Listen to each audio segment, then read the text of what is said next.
Have you ever wondered whether, amid our modern world, there still exist mysteries that even science has yet to explain? From strange, unidentifiable creatures to eerie sounds with no apparent source, and chilling legends whispered across America, each one stirs both curiosity and a quiet sense of dread whenever we think about them. To date, we invite you to join us as we uncover some of the most haunting mysteries of the 20th and 21st centuries.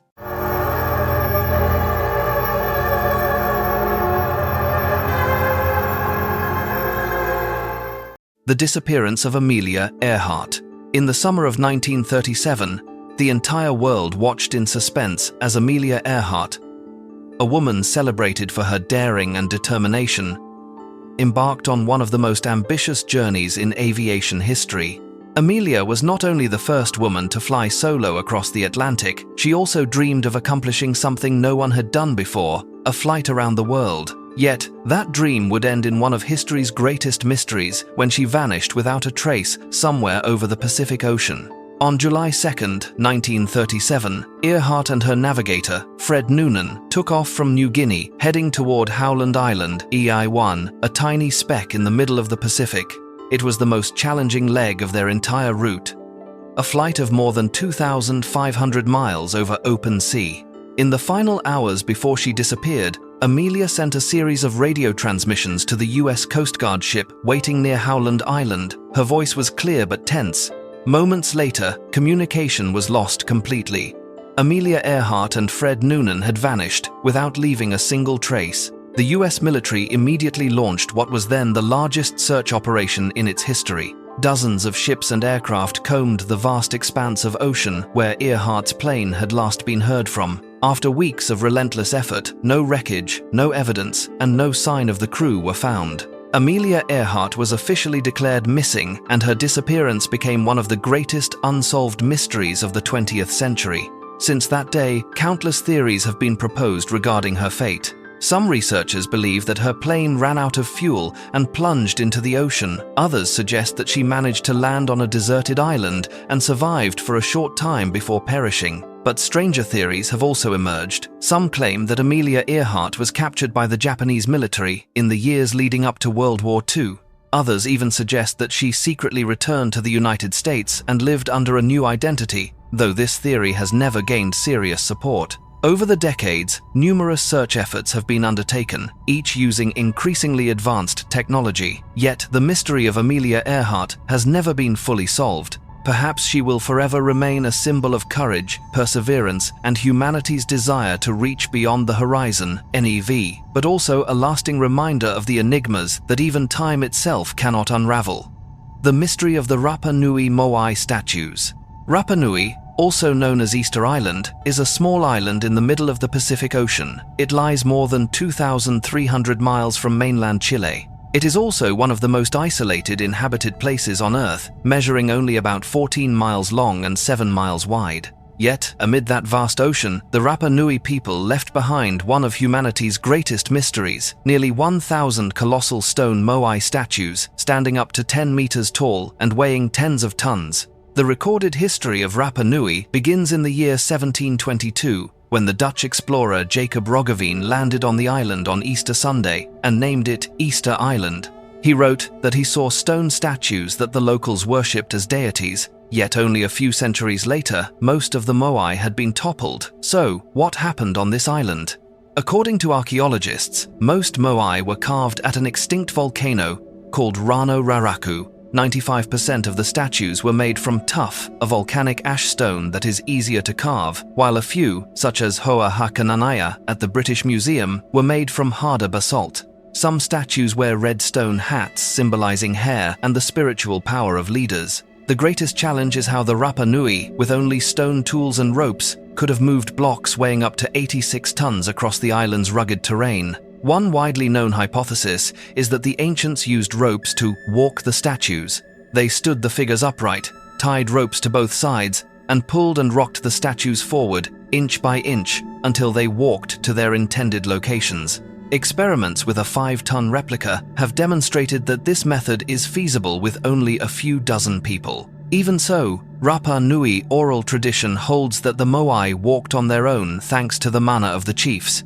Others suggest that the Rapa Nui used wood or rollers to transport the statues, HST, an approach that may have contributed to the island's deforestation. In fact, around the year 1200, when the first settlers arrived, the island was covered with large palms. By the 18th century, it was nearly barren. Another major question is why Moai construction ceased. When Europeans arrived in 1722, many statues still lay unfinished at the Rano Raraku quarry, including El Gigante, a gigantic figure more than 21 meters tall, weighing roughly 200 tons, that was never completed. Some researchers argue that warfare and disease led to the collapse of Rapa Nui society. Rapa Nui's history also has its darker chapters. After contact with Europeans, the island was ravaged by disease and the slave trade. The population dropped from thousands to only 111 people by the year 1877. Most Moai were toppled, perhaps due to conflict or because people lost faith in the power of their gods. Some statues, like Hoa Hakananaya, were taken for display abroad and remain the subject of ongoing debates over repatriation to Rapa Nui. Today, Rapa Nui is a UNESCO World Heritage Site that attracts thousands of visitors each year. Many Moai have been re-erected thanks to the efforts of the local community and archaeologists. However, new challenges such as climate change and wildfires have destroyed hundreds of statues. The mystery of the Nazca Lines. If you stand today upon the Nazca Plateau, you can almost feel time itself standing still. Situated between the small towns of Nazca and Palpa in southern Peru, this vast desert plain spans more than 50 square kilometers and has remained virtually rainless for centuries. Yet, nearly 2,000 years ago, this desolate region was home to a vibrant and sophisticated civilization. The Nazca people were highly advanced for their time. They built underground irrigation systems to channel water to their fields, crafted fine ceramics and golden ornaments, and worshipped deities of nature. But around the year 800 AD, their civilization mysteriously vanished, leaving behind immense drawings carved into the desert floor, enigmatic figures whose true purpose remains unknown to this day. The Spanish first noticed the strange lines in the 16th century, but it wasn't until the 20th century, when commercial flights began passing over Peru, that their full scale was revealed. From the airplane windows, passengers were stunned to see vast lines, spirals, and figures, some resembling animals, others human, etched across the desert.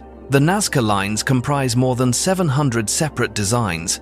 There is the hummingbird, stretching over 300 feet, the spider, 46 meters long, and a human figure with an oversized head, so large and deliberate that it seems drawn for eyes not of this earth. How the Nazca people created such enormous figures with only primitive tools continues to astonish scientists. They simply removed the dark stones covering the surface to expose the lighter sand beneath. The region's dry, windless climate preserved the drawings for thousands of years, keeping them remarkably intact. Yet one question lingers: how could an ancient culture without modern technology design images that can only be fully seen from hundreds of feet above the ground? From the moment they were rediscovered, the Nazca Lines captivated archaeologists worldwide. Maria Reiche, a German mathematician known as the Lady of Nazca, devoted her life to studying the desert, measuring the lines, and bringing the mystery to international attention.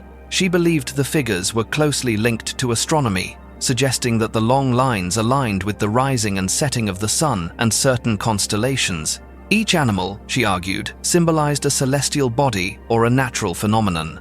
However, later studies offered conflicting conclusions. Astronomers Gerald Hawkins and Anthony Aveni analyzed hundreds of figures and found no strong evidence of astronomical alignment. Yet the greatest mystery remained unsolved. Why were the Nazca Lines created, and who were they meant for? Some scholars believe the drawings were part of religious rituals, created as messages to the gods above, symbols large enough for deities to see from the sky. But not everyone accepts the religious explanation. The most controversial theory proposes that the lines were landing strips or signals for extraterrestrial spacecraft.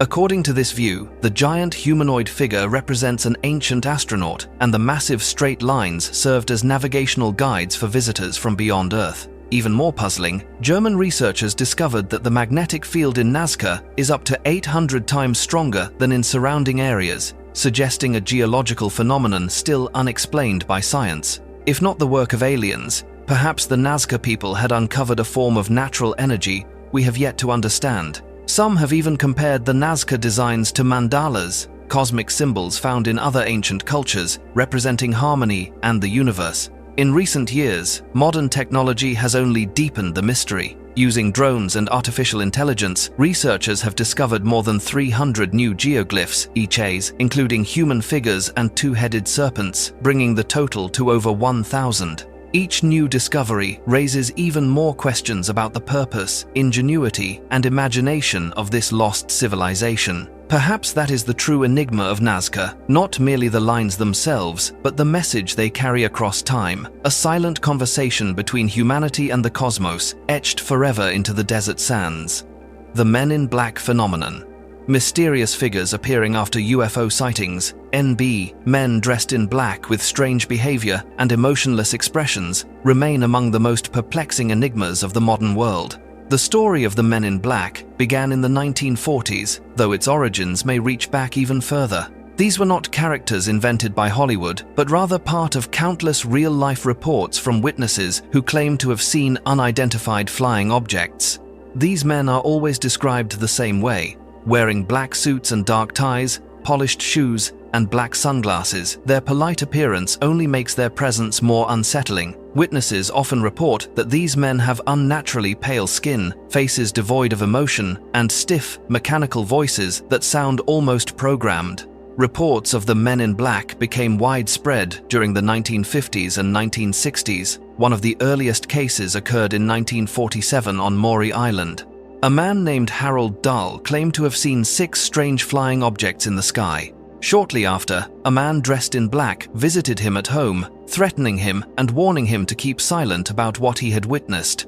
That encounter is often considered the beginning of countless similar stories that would follow. Another famous case involved Albert Bender in 1952. Bender, the founder of the International Flying Saucer Bureau, suddenly dissolved his organization after being visited by 3 men dressed in black. They warned him not to disclose what he had discovered.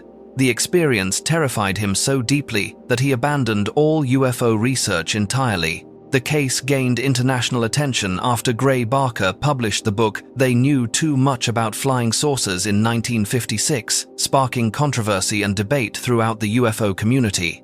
But who, not or what, are the Men in Black? Over the decades, many theories have been proposed. One of the most popular suggests that they are government agents, operatives of agencies such as the FBI or CIA, tasked with concealing evidence of extraterrestrial activity. Proponents of this theory believe that the US government knows far more about UFOs than it admits to the public.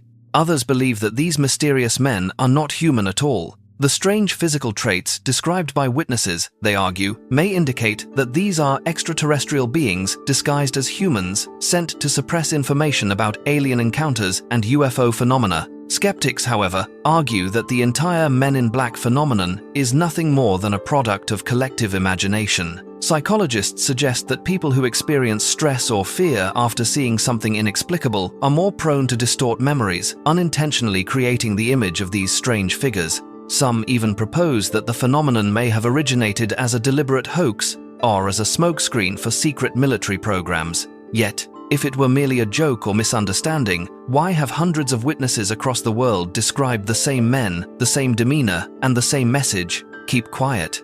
To this day, no single theory can fully explain what the Men in Black truly are. They remain suspended between truth and legend. While Hollywood transformed them into heroes of a sci-fi action comedy, the real stories continue to provoke unease and fascination, reminding us that some mysteries refuse to be buried. The Roswell Incident, 1947. On a quiet summer morning in 1947, in the barren deserts near Roswell, New Mexico, something fell from the sky, an event that would ignite one of the most enduring mysteries in modern history. On July 8, 1947, the U.S. Army in Roswell released a shocking statement to the press. They had recovered debris from a flying disc that had crashed on a nearby ranch. The announcement spread across newspapers worldwide, causing a sensation. But just one day later, the military abruptly changed its story, declaring that the object had been nothing more than a weather balloon. This sudden reversal sparked decades of speculation. Why had the government changed its statement so quickly? Was there something far more significant being hidden from the public? Local witnesses, LS, including farmers and military personnel who claimed to have been at the crash site, described debris unlike anything known to science. Some said the material could not be bent, burned, or broken. Others claimed to have seen the bodies of small, grey-skinned beings with large, dark eyes. Dozens of theories soon emerged. Many believed that the U.S.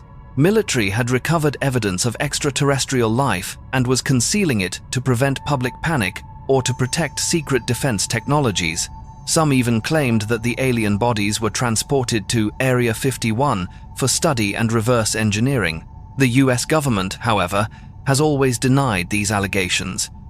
In 1994, the US Air Force officially stated that the Roswell wreckage was part of a classified project known as Project Mogul, which used high-altitude balloons to detect Soviet nuclear tests.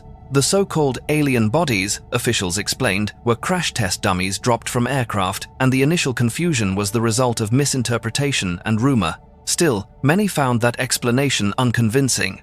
UFO researchers and former military personnel continued to insist that they had seen something extraordinary, something that defied the limits of earthly science. Since then, Roswell has become the centerpiece of UFO lore and conspiracy theory culture. The incident sparked a global fascination with extraterrestrial life, inspiring decades of research, documentaries, and debate. To this day, Roswell remains the ultimate symbol of mystery, a crossroads between fact and belief, secrecy and speculation. Whether it was a simple weather balloon or something far beyond our understanding, one thing is certain: whatever fell in that desert changed the way humanity looks at the sky forever. The phantom time hypothesis. Have you ever considered the possibility that everything we know about human history might be a deception, that perhaps entire centuries we take for granted never actually happened at all? This is the foundation of one of the strangest theories ever proposed, the phantom time hypothesis. It suggests that the timeline of history as we know it has been deliberately falsified, and that nearly 300 years of the past simply never existed. The story begins in 1991, when a German historian named Heribert Illig made a shocking claim. He argued that the period between the years 614 and 911 AD it was entirely fabricated. According to Illig, events that we believe to be real, such as the reign of Charlemagne or the expansion of the Byzantine Empire, were in fact the result of a sophisticated falsification by medieval rulers. But why would anyone forge nearly 3 centuries of human history? Illig claimed it was part of a political conspiracy involving Holy Roman Emperor Otto III, Pope Sylvester II, and Byzantine Emperor Constantine VII during the late 10th century. Their alleged goal was to manipulate the calendar so that Otto's reign would coincide precisely with the year 1000 AD, a date of immense symbolic and religious significance.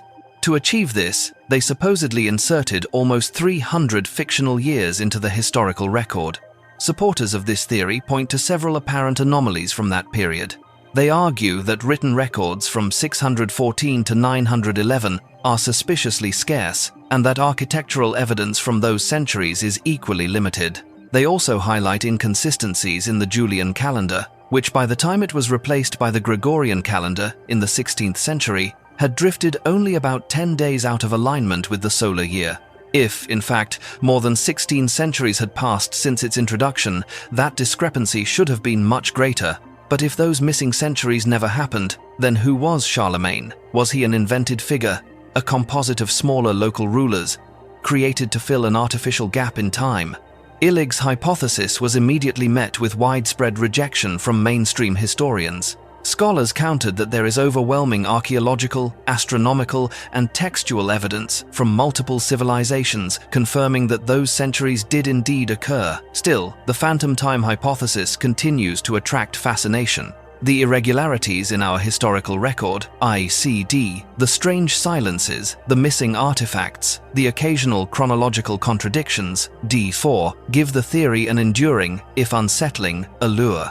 Its proponents maintain that history may not be as absolute as we think. Perhaps, they argue, it is a story told through the eyes of the victors, NT, or worse, rewritten entirely for political convenience. The alien encounter of Betty and Barney Hill. In the year 1960, Betty and Barney Hill lived in Portsmouth, New Hampshire.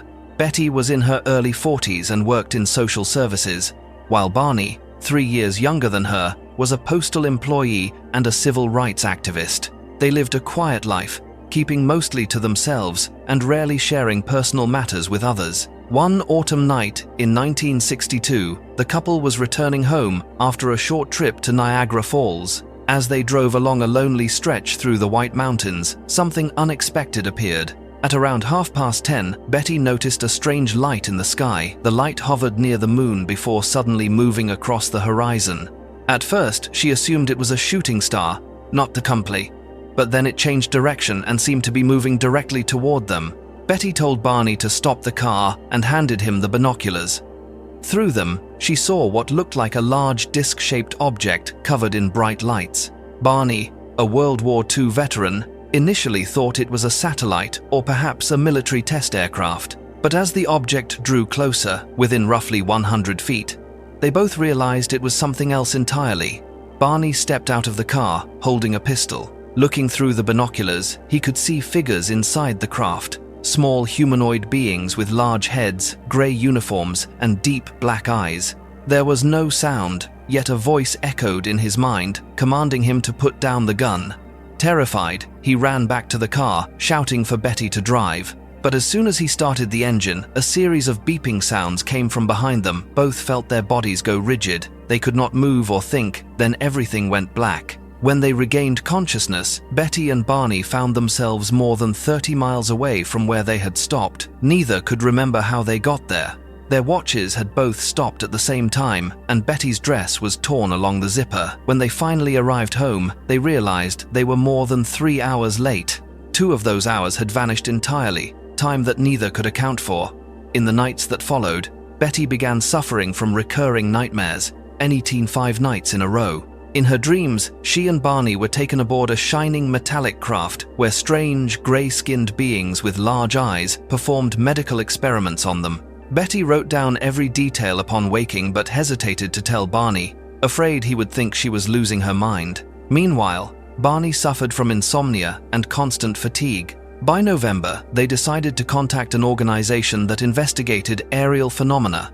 The investigators discovered that what should have been a 4-hour trip had taken 7 hours, and the biggest question remained: what happened during those missing 2 hours? 2 years later, still haunted by fear and confusion, the Hills sought help from Dr. Benjamin Simon, a renowned psychiatrist in Boston. Through a series of separate hypnosis sessions, the memories of that strange night slowly resurfaced. Both Betty and Barney described being taken aboard a craft with curved hallways and bright white lights. The beings conducted unusual medical procedures on them. Betty recalled the pain of a long needle piercing her abdomen, while Barney remembered a strange device being placed on his stomach. Both also mentioned the beings' curiosity about Barney's dentures and the color of their skin. One detail made the story even more mysterious. Betty claimed that one of the beings showed her a 3-dimensional star map. It pointed out stars connected by straight lines, routes, it said, for interstellar trade. Under hypnosis, Betty drew the map, showing stars of different sizes.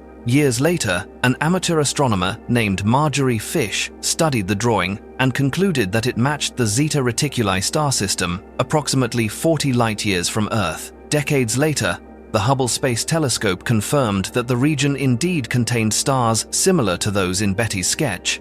Still, many scientists dismissed the map as too vague to prove anything conclusive. Numerous theories were proposed. Some psychologists believed that Betty and Barney had suffered a shared hallucination caused by psychological stress. Others thought that Betty's imagination had influenced her husband's memory. Yet under hypnosis, their testimonies remained remarkably consistent, and Dr. Simon concluded there was no evidence of deception. Skeptics suggested that the Hills fabricated the story for attention. But in that era, publicly claiming an encounter with extraterrestrials brought ridicule, not fame, and the Hills never gained any financial benefit from their account. Today, many UFO researchers believe that Betty and Barney truly experienced something science cannot yet explain. Perhaps no one will ever know exactly what happened on that fateful night. Were Betty and Barney Hill actually taken aboard a spacecraft, or was it all a projection of fear and imagination? Whatever the truth, their story remains one of the most enduring mysteries in modern history, destined to live on until the day humanity finally meets beings from beyond the stars. The Philadelphia Experiment. In 1943, at a naval shipyard in Philadelphia, the United States Navy was said to have conducted a secret military experiment known as the Philadelphia Experiment. At the center of the story was the USS Eldridge, AT, a destroyer escort that allegedly vanished into thin air before a crowd of witnesses. The tale traces back to a man named Carl Allen, MSO, also known as Carlos Allende, who claimed to have seen the incredible event.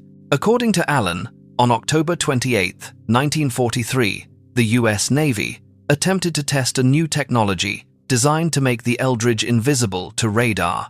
But what happened, he said, went far beyond their intentions. The ship not only disappeared from radar, it vanished entirely from sight, only to reappear minutes later in Norfolk, Virginia, hundreds of miles away.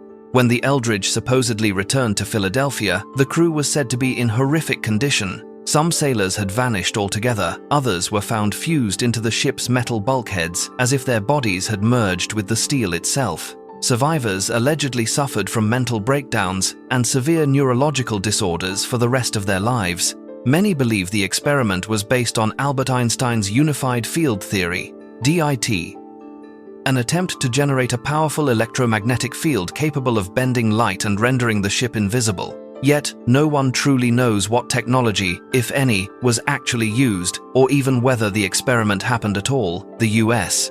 Navy has consistently denied the existence of the Philadelphia experiment and dismissed all allegations as fiction. Over the decades, researchers have tried to uncover the truth behind the legend. Some suggest that the story arose from confusion surrounding degaussing tests, procedures meant to protect ships from magnetic mines. Others argue that the entire tale was fabricated by Carl Allen as an elaborate hoax. But if that were true, why have so many others come forward over the years claiming to have witnessed something strange? Some theories go even further, suggesting that the experiment accidentally opened a doorway into another dimension, FI8, or triggered a form of teleportation that modern science still cannot explain. Proponents believe that the Navy stumbled upon forces far beyond human control and then covered up the disastrous results. Though no solid evidence has ever emerged to prove or disprove the Philadelphia experiment, its ambiguity has made it one of the most persistent and haunting stories of the 20th century. It has inspired books, films, and countless conspiracy theories, standing as a lasting symbol of the unknown boundaries between science, secrecy, and myth. The Black Hope Curse. Beneath the quiet suburban homes of Crosby, Texas, lies a legend whispered among locals. A curse known as Black Hope.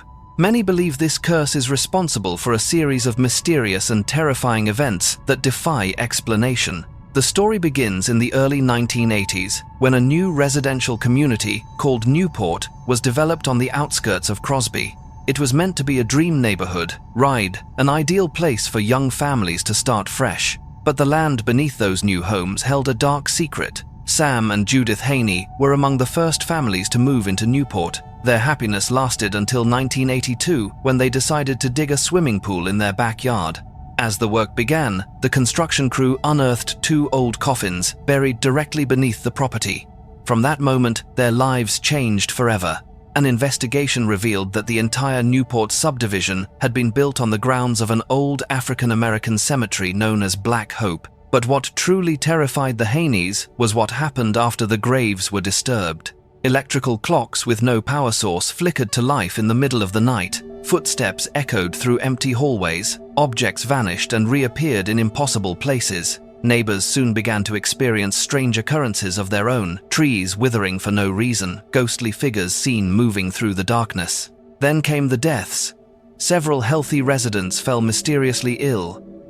Others suffered relentless streaks of misfortune. Families began abandoning the homes they once called their dream houses. Many wondered if the disturbed souls of the dead were trying to send a warning.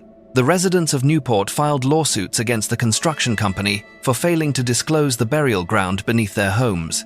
But the legal battles only brought more misery. End of commoner, families lost their homes, their savings, and in some cases, their sanity. The unexplained phenomena continued. For decades, investigators have tried to find rational explanations. Some psychologists argue that fear and guilt over living atop a graveyard triggered mass hysteria and psychosomatic symptoms, yet others are convinced that something truly supernatural lingers beneath the soil of Black Hope, a presence that refuses to rest.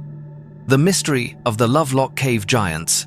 Thousands of years ago, in what is now Nevada, the Paiute people told stories of a race of giant red-haired cannibals known as the Si-Te-Ka. According to legend, they were fierce and merciless, terrorizing nearby tribes and devouring their victims. To end their reign of terror, the surrounding tribes joined forces, trapping the giants inside a cave and setting fires at its entrance until every last one was dead. For centuries, this remained mere folklore, until archaeological discoveries at Lovelock Cave seemed to breathe new life into the tale. In 1911, two miners, David Pugh and James Hart, began excavating the cave in search of bat guano for fertilizer. Instead, they found thousands of ancient artifacts, eerie, woven baskets, bird traps, and enormous sandals measuring up to 15 inches in length. A year later, archaeologist Llewellyn Loud of the University of California led an official excavation, recovering more than 10,000 artifacts, including human remains. Early reports described unusually large skeletons and even mummified bodies with red hair standing more than 6 feet tall, reigniting old legends of giants, but most of these bones would later disappear. Lovelock Cave proved to be an archaeological treasure, pneuma, and a mystery that endures. The cave stretches about 150 feet deep and 30 feet wide. Excavations, poorly documented in 1912, left many artifacts lost to time. Later research confirmed that the cave had been occupied from roughly 1500 B.C. to about 440 A.D. Among the discoveries was the world's oldest duck decoy. DNA testing on some of the human remains showed Eurasian ancestry, but no evidence of giants. The large skeletons, once displayed at the Humboldt Museum, were later reburied in accordance with Native American customs. Over the years, countless theories have tried to explain the legend of the Si-Te-Ka. Some scientists believe the ancient inhabitants of Lovelock were simply taller than the average Paiute due to better nutrition. The 15-inch sandals could have belonged to people roughly 6 feet tall. Others suggest that the burned human bones found in the cave might have inspired the ancient tales. A few even connect the Si-Te-Ka to the biblical Nephilim or to extraterrestrials. Yet, no scientific evidence has ever substantiated these claims. The mystery of Lovelock Cave remains where it began, at the crossroads between myth and archaeology. Whether born of legend or grounded in lost history, the story of the red-haired giants endures as one of America's most haunting ancient mysteries. The mystery of the Baigong pipes.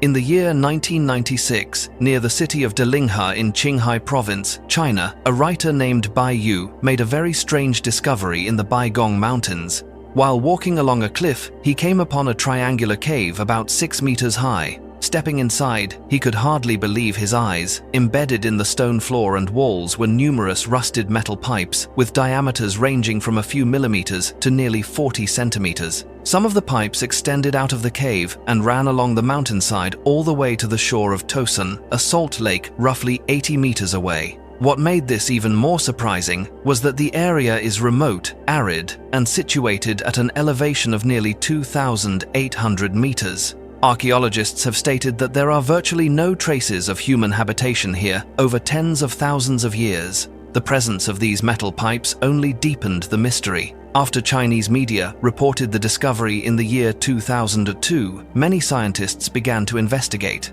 The Beijing Institute of Geology took samples of the pipes for analysis. The results showed that their primary component was iron oxide, with about 8% of unidentified material. Notably, age dating methods indicated the pipes may have formed around 150,000 years ago, ETA, a time when humans had only just learned to use fire and very rudimentary tools. No one could explain why such a complex system would exist here. Many hypotheses have been proposed. Some believe the pipes are remnants of an ancient civilization that has since vanished, or even the product of extraterrestrials. The reasoning is that the area has a pyramid-shaped mountain next to a large salt lake, two features that lead many to imagine some sort of mysterious base. Some have even claimed this is UFO technology evidence left behind on Earth. Scientists, however, offer a simpler explanation. Several studies have found traces of plant material inside the pipes. According to this theory, the pipes may in fact be fossilized roots of ancient trees that mineralized over time in an iron-rich environment. Similar phenomena have been recorded in the state of Louisiana, where fossilized roots left behind metallic-looking shells. Other surveys showed the pipes contain high levels of carbon and traces of various minerals, lending support to this natural explanation. Even so, not everyone is convinced. The pipes are uniform in size and arranged in a way that resembles an engineered system. In addition, there remains that 8% of unidentified material, and some samples showed slight radioactivity. Although more than 2 decades have passed since the discovery, the mystery of the Baigong pipes has no definitive answer. The site has become a tourist attraction, but its remote location and proximity to a military area have limited further research. Is this a natural fossilization process, ET, or the trace of a lost civilization? The mystery of the Olmec colossal heads. In the year 1862, a farmer clearing land discovered a large stone protruding from the ground. Digging deeper, he realized it was a carved human face, more than 1.5 meters tall, with distinctive features, thick lips, a broad nose, and deep-set eyes. This was the first recorded colossal stone head of the Olmec civilization. Since then, a total of 17 heads have been found. They date from roughly the year 1400 to 900 B.C. and stand as a defining legacy of the Olmec culture. 25B. The earliest civilization that laid the groundwork for both the Maya and the Aztec. The Olmec heads are remarkable for their immense scale.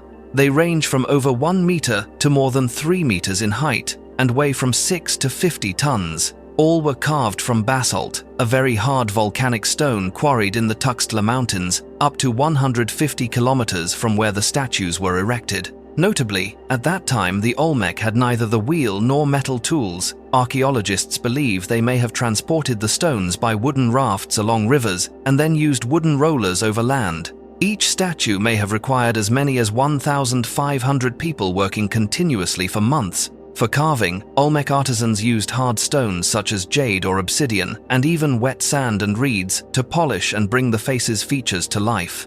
What makes the heads even more mysterious is that each bears a different face and a unique style of headgear. Some helmets are decorated with jaguar claws, others with geometric motifs. This has prompted many theories about their function. Some scholars argue they are portraits of Olmec rulers carved after death, with the headgear denoting authority. Others suggest the heads may be linked to sacrificial rites, especially since the backs of some sculptures are flat like altars. Many of the heads also carry unusual stories about their fates. Some were deliberately broken or moved from their original locations, possibly to strip deceased rulers of their power or to mark shifts in political authority. In the year 2009, at La Venta, 3 members of a religious sect poured salt and oil onto several heads in what they believed was an ancient ritual, an act that damaged the sculptures. A once controversial theory questioned whether the heads were connected to people of African origin, citing facial features such as thick lips and broad noses. Modern research, however, shows these traits are common among the indigenous peoples of Tabasco and Veracruz. Archaeologists agree that the colossal heads are purely Mesoamerican in origin, the products of Olmec hands and mines. Today, the Olmec heads are displayed in museums across Mexico, drawing large numbers of visitors. Some replicas have been sent abroad, yet their mystery endures. Why did the Olmec devote such extraordinary effort to creating these colossal sculptures? Were they spiritual symbols, markers, or markers of special ceremonial practices? The ancient Egyptian time machine. For thousands of years, the ancient Egyptian civilization flourished along the banks of the Nile. The Egyptians were renowned not only for their pyramids and mummification, but also for their deep knowledge of astronomy, mathematics, and religion. They carefully recorded everything on papyrus, 2,000 teric rituals to practical forecasts for the harvest. However, some ancient texts still send a chill down the spines of modern researchers. Many passages appear to predict great upheavals yet to come. One of the most remarkable documents is the Ipuwer papyrus, found at Saqqara and dated to around 1800 to 1600 B.C. Its contents describe an era of chaos marked by natural disasters and a society turned upside down. Notably, Ipuwer writes, "The Nile is blood, people shrink from tasting and thirst for water. The land turns round as does a potter's wheel. The robber is now the possessor of riches. Some believe this was a record of an actual catastrophe, while others ask whether it might have been a forecast of what was to come. The striking coincidence is that what the Ipua papyrus describes closely resembles the Book of Exodus in the Bible. Some researchers argue that the text not only recorded past events but also warned of cyclical disasters that could recur. Egyptologist David Rohl has even linked these calamities to the eruption of the Thera volcano on Santorini around 1600 BC, which triggered tsunamis and widespread climate change across the region. If true, then the Egyptians not only documented the disaster, but also grasped the chain of long-term effects that followed. But how could they have known such changes in advance? Did they rely on astronomical observation? Or possess some special kind of knowledge? Another enigmatic text is the Prophecy of Neferti, from around 1991 to 1786 BC. It tells of a sage named Neferti, who foretold Egypt's collapse at the hands of foreigners and the rise of a king who would deliver the land.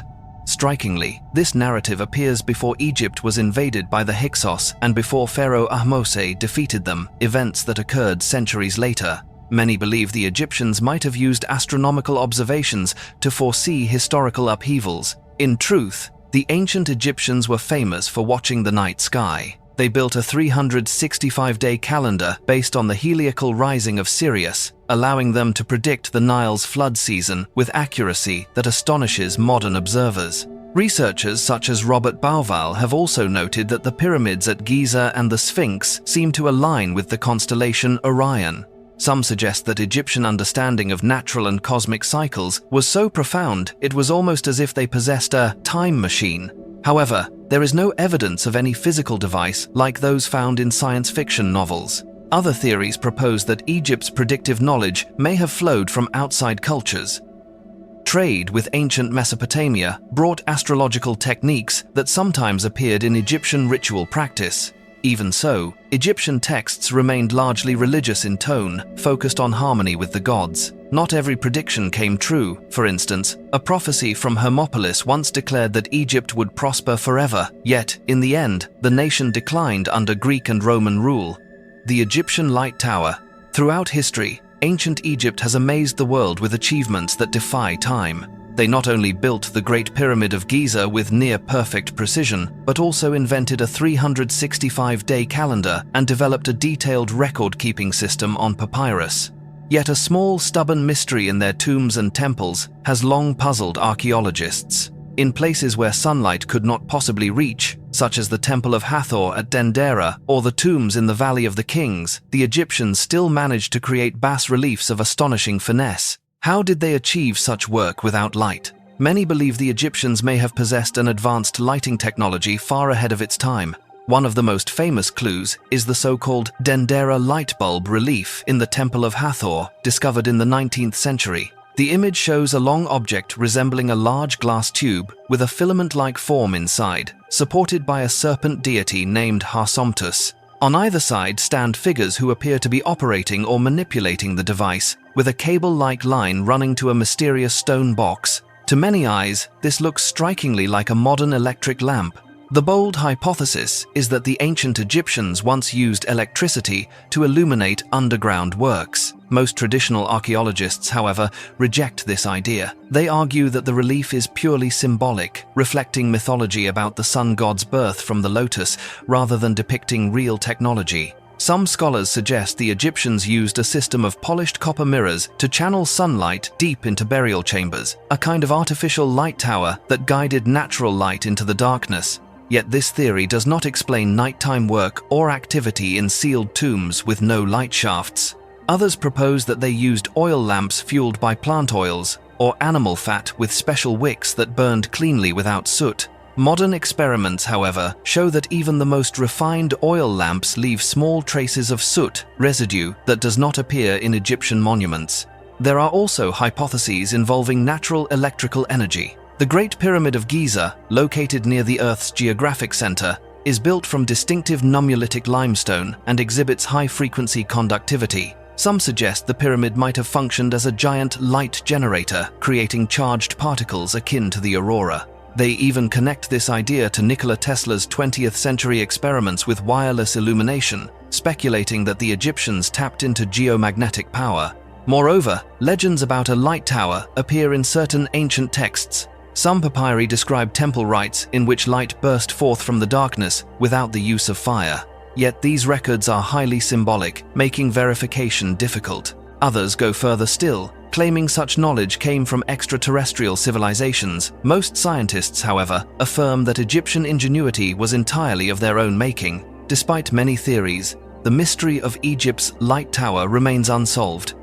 The ancient Egyptian miniature airplane models, Abydos flying objects. In the late 19th century, when archaeologists excavated an ancient temple at Abydos, they uncovered small, mysterious gold artifacts.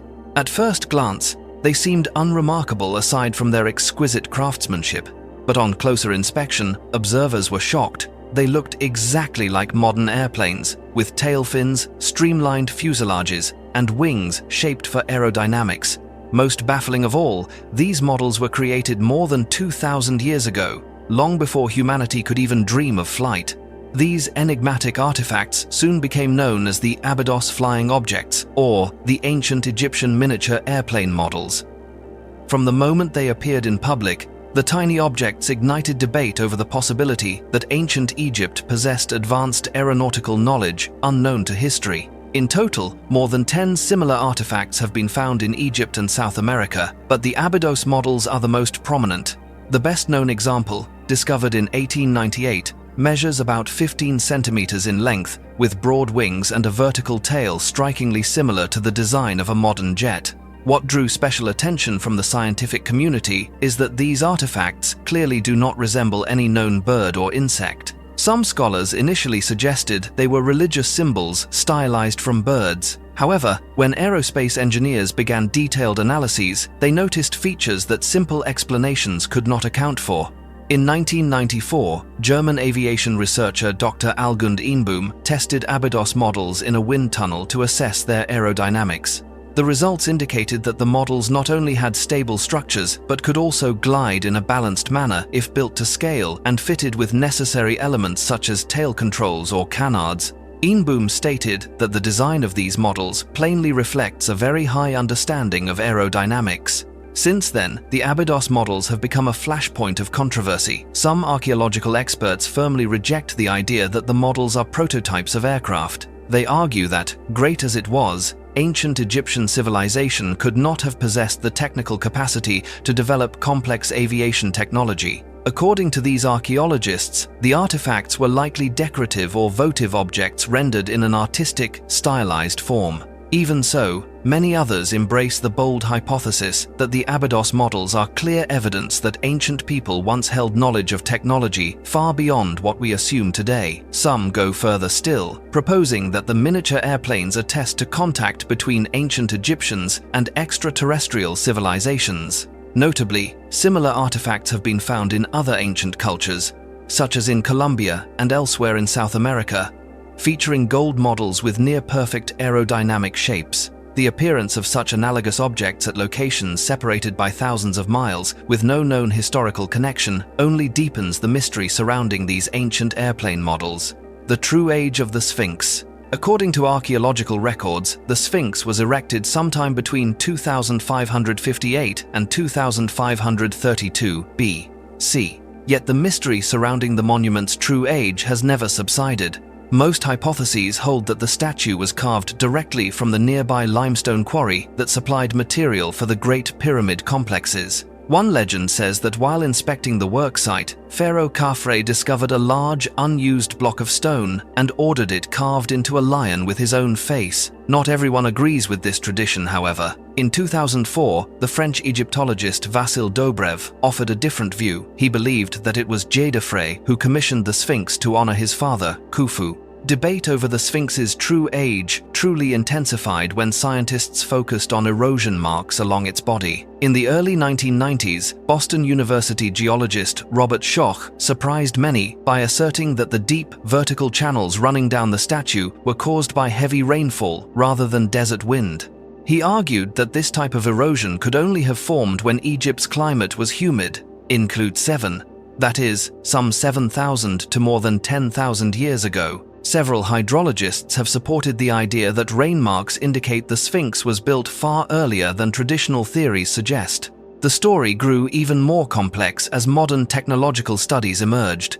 Beginning in the 1980s, a Japanese team, led by Professor Sakuji Yoshimura, used ultrasound to examine the structures of the Sphinx and the Pyramid of Khufu. Their results indicated that the Sphinx's stone blocks showed signs of being worked earlier than those of the pyramid, suggesting the statue may have been carved centuries before. Legends and ancient inscriptions further fuel unresolved questions. The dream stele of Pharaoh Thutmose IV, erected around 1400 B.C., between the Sphinx's paws, recounts a vision in which the statue begged the prince to clear away the sand covering its body in exchange for kingship. Some theories go even further, claiming that the Sphinx was crafted by an extraterrestrial civilization, as its form and engineering seem far beyond the known capabilities of the ancients. To this day, the true age of the Sphinx remains unanswered.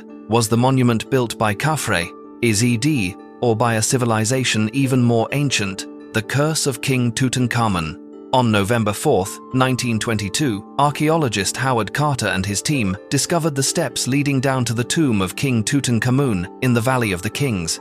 Tutankhamun was a young pharaoh of Egypt's 18th dynasty who ascended the throne at just 9 years old and died at 18. Inside the tomb, archaeologists uncovered more than 5,000 artifacts, from gold to rare jewelry. The discovery was quickly hailed as one of the greatest achievements in the history of archaeology.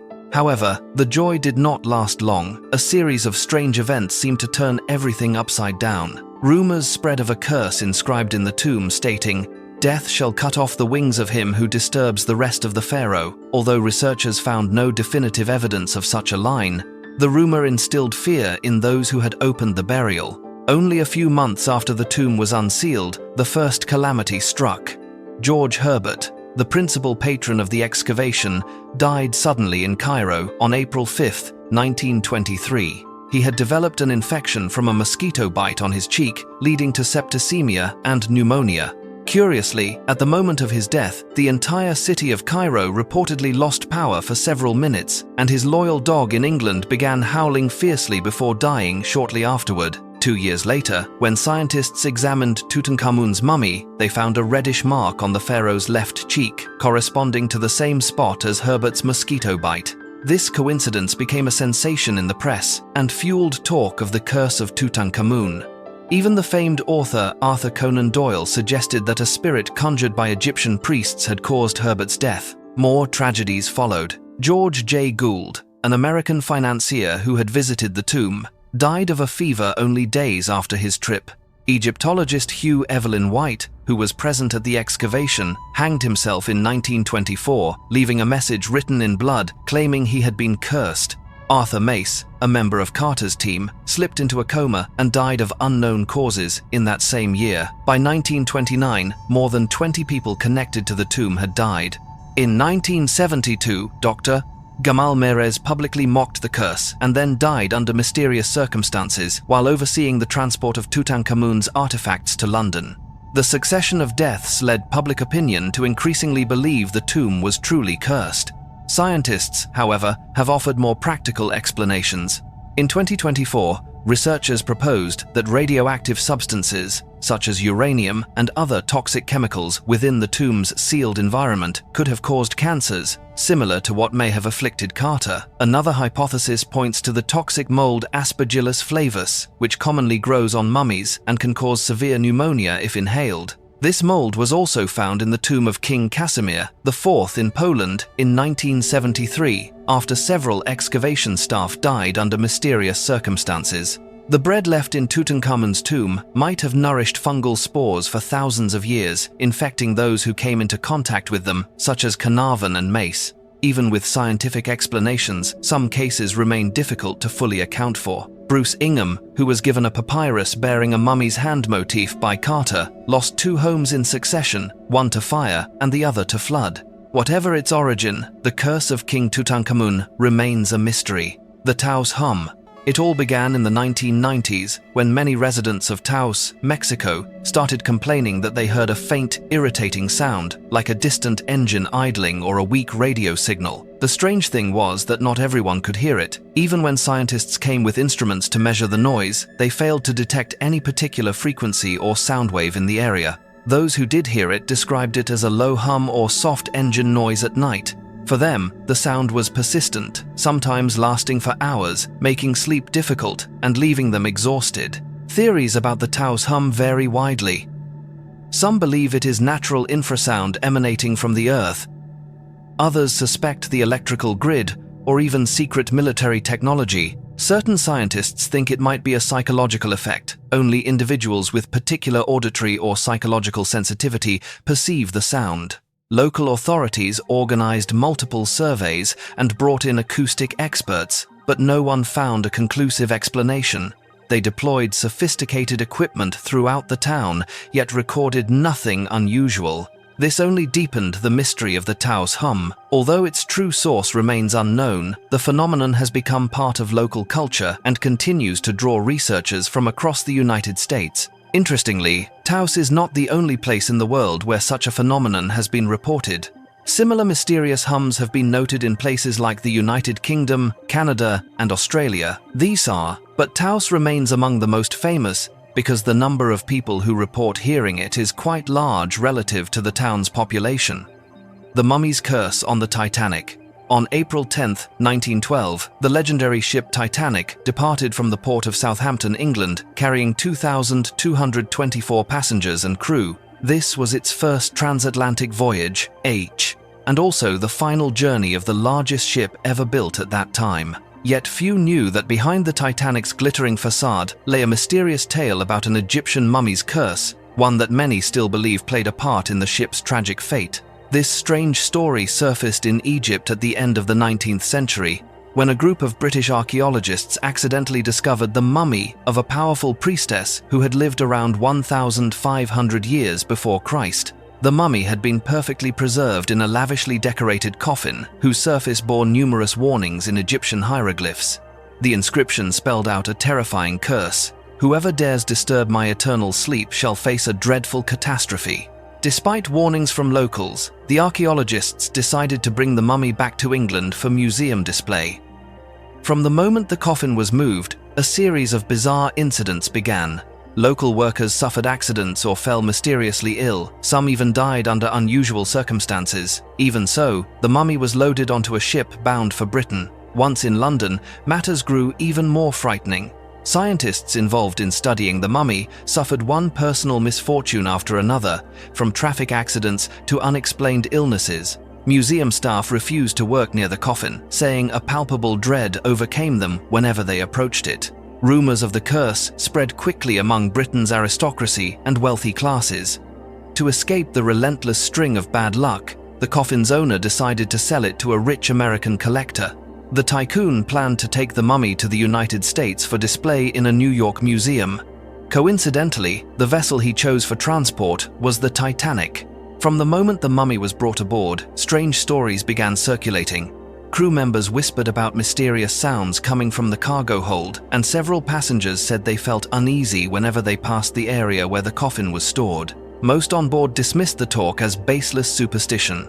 Then, on the night of April 14, 1912, as the Titanic glided across the Atlantic, it suddenly collided with an iceberg. In less than 3 hours, the ship slipped beneath the waves. Some survivors claimed that as the Titanic was sinking, they saw the figure of an Egyptian woman in ancient attire standing on the deck. Such accounts spread widely and led many to put even greater faith in the mummy's terrible curse. Historians, however, have offered opposing views. Some experts insist there was no Egyptian mummy recorded on the Titanic's cargo manifest. Even so, many puzzling details remain. Supporters of the curse theory argue that the mummy may have been brought aboard secretly to avoid alarming passengers. To this day, the mystery of the Titanic's mummy's curse has no clear answer. The disappearance of the city of Heraklion. In the summer of 2000, underwater archaeologists unexpectedly discovered the ruins of an ancient city lying deep on the floor of the Mediterranean Sea, about 6 kilometers off the coast of Egypt. When the team of divers and specialists first reached these structures, they could hardly believe their eyes. The city, once known as Heracleion, had vanished, becoming one of the greatest archaeological mysteries in the world. Heracleion, called Thonis by the ancient Egyptians, was once among the wealthiest and most important commercial cities of the Mediterranean. Built in the 8th century BC, it flourished thanks to its strategic location at the mouth of the Nile, linking Egypt with distant lands such as Greece and neighboring states. As a key gateway for trade, Heracleion rapidly became an international commercial hub. But Heracleion was famed not only for its wealth, it was also a major religious center, hosting grand festivals in honor of the god Amun-Gereb. The city's massive temple welcomed thousands of pilgrims each year, its solemn rituals attracting even Egypt's nobility. In many ways, Heracleion embodied the prosperity and power of ancient Egypt. Around the 2nd century BC, however, everything began to change. Ancient records note that Heracleion gradually lost its commercial importance as the great city founded by Alexander the Great rose to dominance. Yet, that was not the primary reason for Heracleion's downfall. Modern researchers, based on excavated evidence, believe the city faced a series of devastating natural disasters, 7 laws, particularly the phenomenon of soil liquefaction. Soil liquefaction is a terrifying geological process. During earthquakes, the ground beneath a city can shake so violently that water-saturated sandy layers shift from a solid state to a liquid one. Giant structures, temples, and stone statues sink and collapse. Some scientists think that a massive earthquake, accompanied by a tsunami around the year 365 AD, sealed Heracleion's fate forever. Afterward, Heracleion virtually disappeared from historical memory. For centuries, the city lived on only in the vague accounts of ancient historians. Not until 2000, when a research team led by French underwater archaeologist Franck Goddio stumbled upon structures beneath the sea, did the truth begin to emerge. Among the most astonishing finds were colossal stone statues, Lord of the god Hapi, Lord of the legendary Nile, alongside numerous ancient shipwrecks laden with cargo. During their investigation, experts also found ancient stelae inscribed with hieroglyphs detailing religious festivals, administrative decrees, and, notably, information about the natural disasters that ravaged the city. These discoveries strongly support the theory that cataclysmic events caused Heracleion's disappearance. Although research continues, fully deciphering the fate of Heracleion remains a major challenge for science. What other secrets lie buried beneath the silt at the bottom of that deep sea? The disappearance of Cambyses' army. In 524 BC, Cambyses II, emperor of the mighty Persian Empire, dispatched an army of more than 50,000 soldiers into the Egyptian desert to seize the legendary Siwa oasis. This sacred place, home to the Temple of Amun, Ayman Egypt's holiest sites, 1 was where rulers sought prophecies about their fate. But soon after the army pushed into the harsh wasteland, it vanished without a trace. For millennia, the fate of Cambyses' army has remained one of history's most perplexing enigmas. The story begins with Cambyses II, who ascended the Persian throne in 530 BC, succeeding his father, Cyrus the Great. Driven by ambition, he swiftly conquered Egypt, becoming the first foreign ruler to govern the mysterious land. Unsatisfied with his victories, Cambyses resolved to subdue the distant Siwa oasis deep in Egypt's western desert. Siwa, famed for the Temple of Amun, symbolized divine authority. Cambyses sought to destroy it to assert his supremacy over the gods and the Egyptian people. According to the Greek historian Herodotus, Cambyses sent a large, well-provisioned force across the brutal desert. The march began smoothly, but halfway through the journey, conditions grew increasingly severe. In a barren stretch of wasteland, a gigantic sandstorm struck, swallowing the army whole. When the storm subsided, tens of thousands of soldiers had simply disappeared, leaving no trace behind. Cambyses sent out numerous search parties to learn what had happened, but all attempts failed. No fragment of armor, no scrap of evidence surfaced amid the endless dunes. The disappearance quickly became one of the ancient world's most haunting mysteries, confounding even the most seasoned historians. Over more than 2,000 years, archaeologists and historians have proposed many explanations. A common theory holds that the army was completely buried by a Sahara sandstorm of unimaginable power, sand, entombed beneath layers of sand so deep that discovery is nearly impossible. Other experts argue that the army's doom involved more than a storm. They suggest betrayal or misguidance by local Egyptian guides who led the invaders into a dead zone where nature quickly destroyed them. Another tantalizing idea invokes the supernatural. Many ancient Egyptians believed the god Amun, enraged by Cambyses' plan to desecrate his sacred temple, summoned the sandstorm to obliterate the foreign army and safeguard Siwa.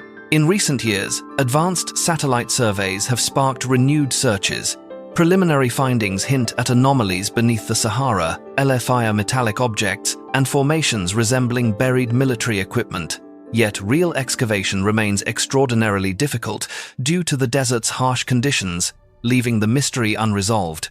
To this day, the disappearance of Cambyses' army remains an open question. Were they truly buried by nature, or did they meet an even stranger end? Hidden treasures in the Great Pyramid of Giza.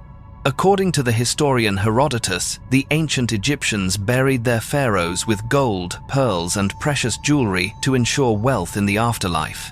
Royal tombs often held protective amulets, gilded ceramics, and countless valuables, much like Tutankhamun's burial, which stunned the world with more than 5,000 artifacts. Given Khufu's stature, many believe his tomb must have contained riches surpassing those of any other pharaoh. In reality, archaeologists found neither a mummy nor treasure in the Great Pyramid, a stark contrast to other royal burials. A popular hypothesis is that looters stole everything shortly after interment.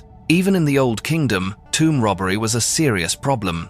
Egyptologist David Silverman notes that thieves typically targeted gold and amulets wrapped around the mummy, and sometimes even took the pharaoh's body. Evidence, such as hacked corridors and broken sarcophagi in Khufu's pyramid, supports this theory.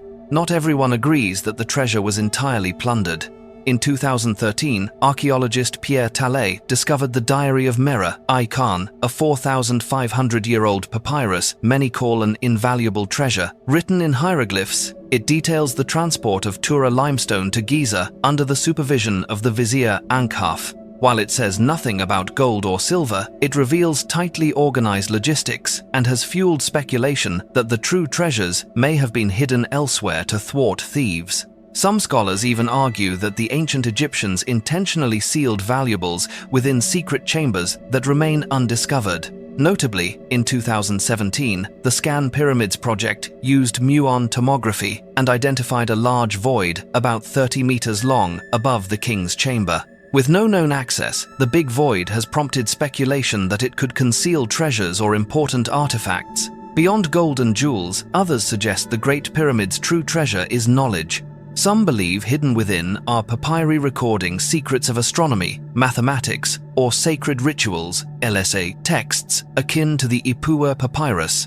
A few even think secret rooms such as the Big Void might hold the Book of Thoth, a legendary compendium of divine wisdom. To date, however, no evidence confirms these ideas, and most scholars maintain that the Great Pyramid was primarily a tomb, not a library. Tales of treasure are also sustained by stories of tomb robbers and curses. Some sources mention deadly traps, cobras, toxic hematite powders, or razor wire snares meant to guard riches. Even these would not stop determined thieves. By the New Kingdom, pharaohs shifted burials to the Valley of the Kings to curb rampant looting. To this day, the question remains, did robbers truly take everything, or do treasures still lie hidden in chambers yet to be found? The Beale ciphers. When it comes to great mysteries, many immediately think of the Beale ciphers, legends. One of the most famous legends of buried treasure, captivating generations of treasure hunters, codebreakers, and lovers of the uncanny. The story begins in the early 19th century when a man named Thomas J. Beale and his companions allegedly discovered an enormous hoard of gold, silver, and gemstones in mountains near the city of Bedford, Virginia. After the find, Beale's party buried the cache in a secret location and created 3 ciphers intended to allow only their next of kin to locate the treasure and identify those involved. Decades later, a Virginia innkeeper named Robert Morris unexpectedly received an iron box from Beale. Inside were the 3 ciphers and a brief letter about the treasure's existence. Beale promised to send a key for decoding, ran far, but then vanished without a trace. After waiting in vain, Morris sought help from friends and the broader public to crack the papers. The 3 Beale ciphers are numbered 1, 2, and 3. To this day, only cipher 2 has been solved. Its text reveals the total value of the buried treasure, tons of gold, silver, and gems, and hints at a massive cache hidden somewhere near Bedford. The remaining 2 ciphers, one said to pinpoint the exact burial site, the other, listing the heirs, remain unsolved. Decoding cipher 2 proved fascinating. Investigators realized it was a long list of numbers. Using the United States Declaration of Independence as the key text, each number corresponded to a word. Taking the first letter of each word produced the hidden message. This success fueled hopes that the other 2 ciphers could also be solved with the right key. Yet, more than a century later, despite experts and modern computers, no one has fully unlocked the remaining secrets of the Beale ciphers. Treasure hunters have flocked to Bedford, digging and searching. Some have dedicated their lives to cracking the code and finding the hoard. Though nothing has been found, the Beale ciphers continue to enthrall people across America and around the world. Some argue it is all a hoax, concocted to draw attention. Others remain certain the treasure is real and that one day the mystery will be solved. Even now, the Beale ciphers stand among the world's most famous codes, an enduring symbol of hope, curiosity, and the human desire to conquer the unknown. The Jersey Devil. If you've ever set foot in New Jersey's dense pine barrens, you've probably heard the strange stories about a creature locals call the Jersey Devil. It isn't just a regional legend, it's part childhood memory and part deep-seated fear for generations of Americans living around those woods. The tale of the Jersey Devil goes back more than 250 years, to the early 18th century. According to the most famous version, a woman named Mother Leeds, who lived in the Pine Barrens, gave birth to her 13th child on a stormy night. Exhausted and in despair, she cursed the baby. The moment it was born, the child transformed into a bizarre creature, a horse-like head, bat-like wings, a gaunt body, long hind legs, and a tail like a whip. It shrieked, shot up the chimney, and vanished into the deep forest.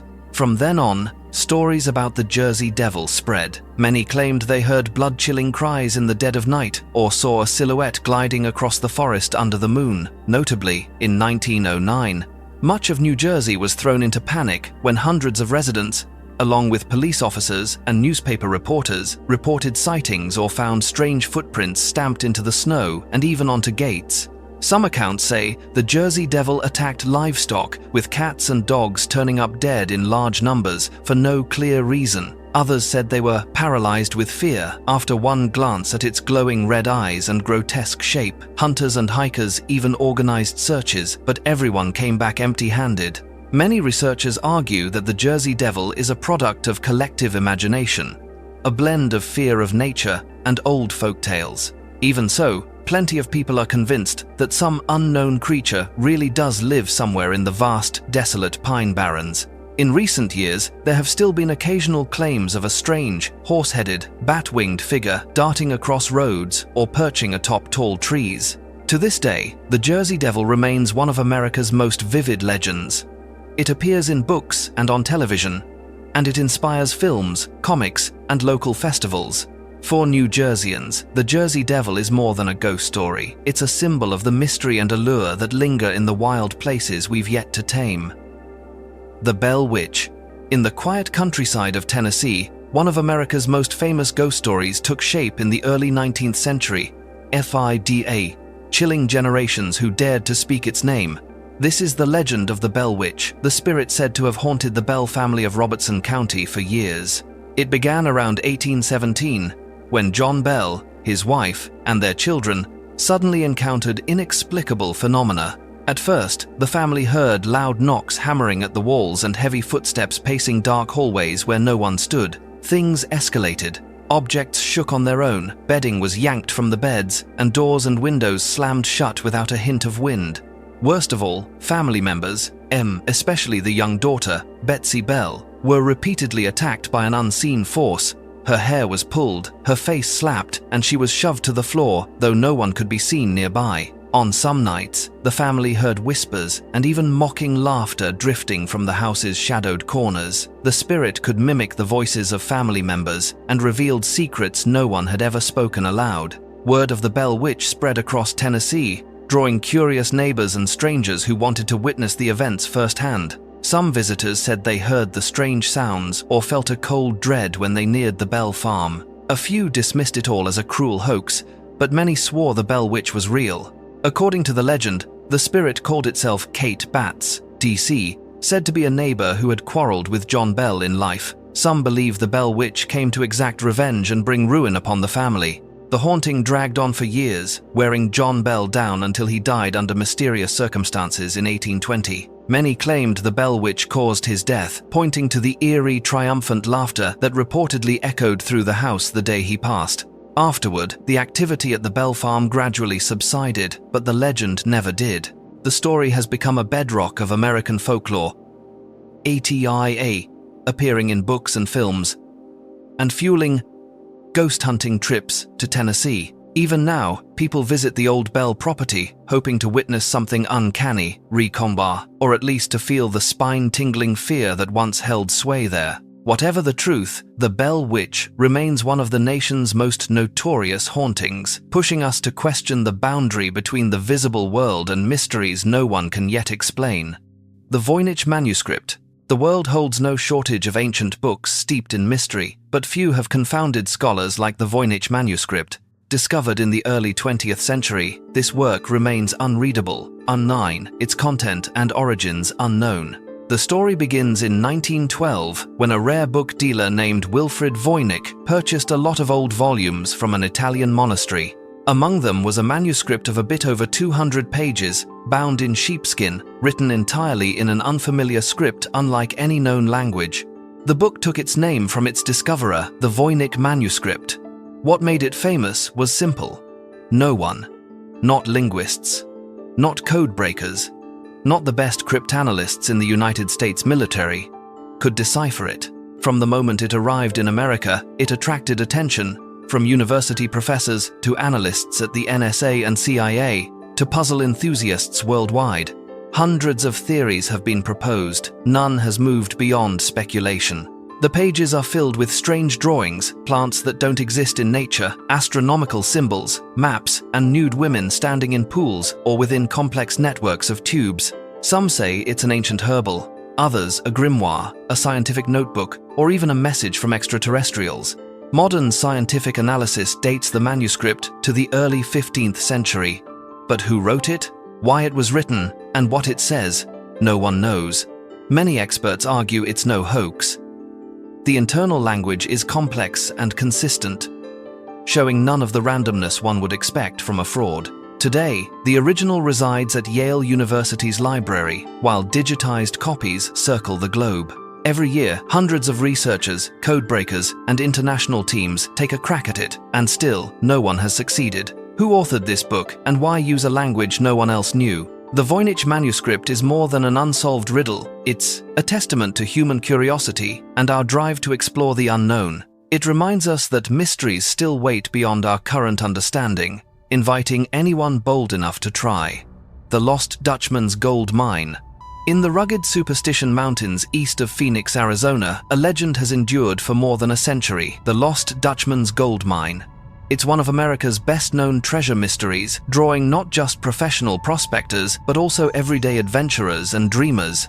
The story reaches back to the mid-19th century, during the Great Western Gold Fever. A German immigrant named Jacob Waltz allegedly discovered a massive, hidden gold deposit somewhere in the Superstitions. A reserved man, Waltz shared the secret only with a few confidants before he died in 1891. On his deathbed, Waltz is said to have sketched a map or given secret directions to a close friend, Julia Thomas, revealing the mine's location. From then on, Julia, and many others, searched relentlessly, always returning empty-handed. Still, the tale grew, inspiring thousands of treasure hunters. Over the years, some claimed they found traces of gold or promising signs in the mountains. When they returned, every clue had mysteriously vanished.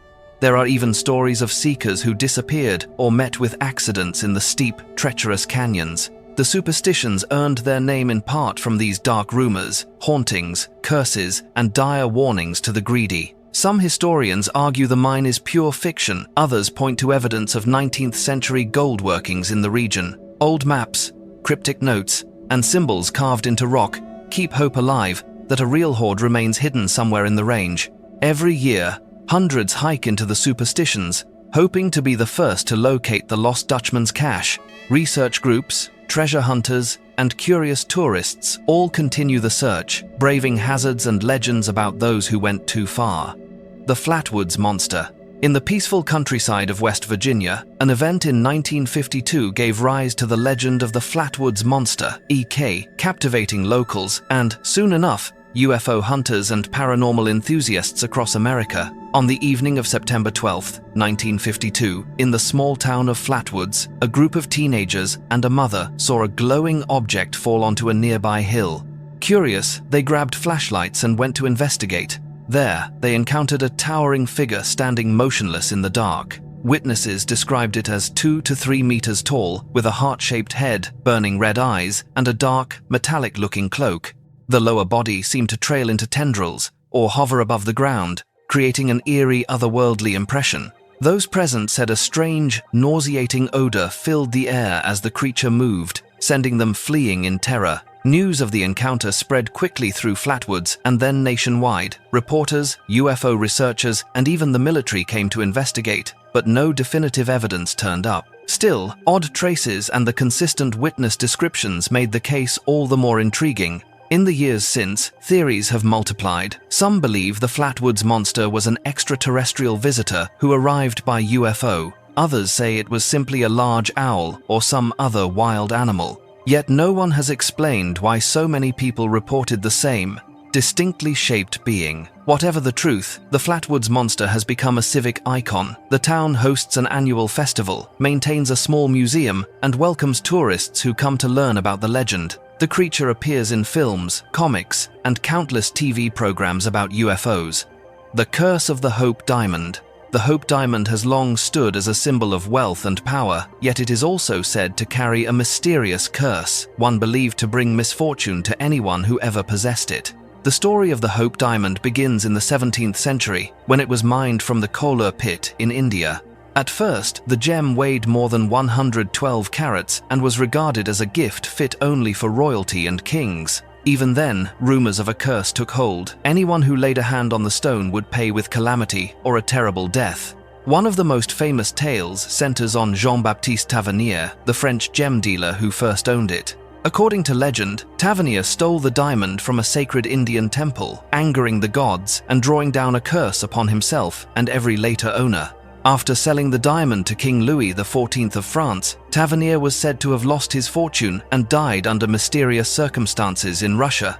In the hands of Louis XIV, the Hope Diamond was recut into a dazzling jewel that adorned the royal crown. But misfortune continued to shadow the French royal family.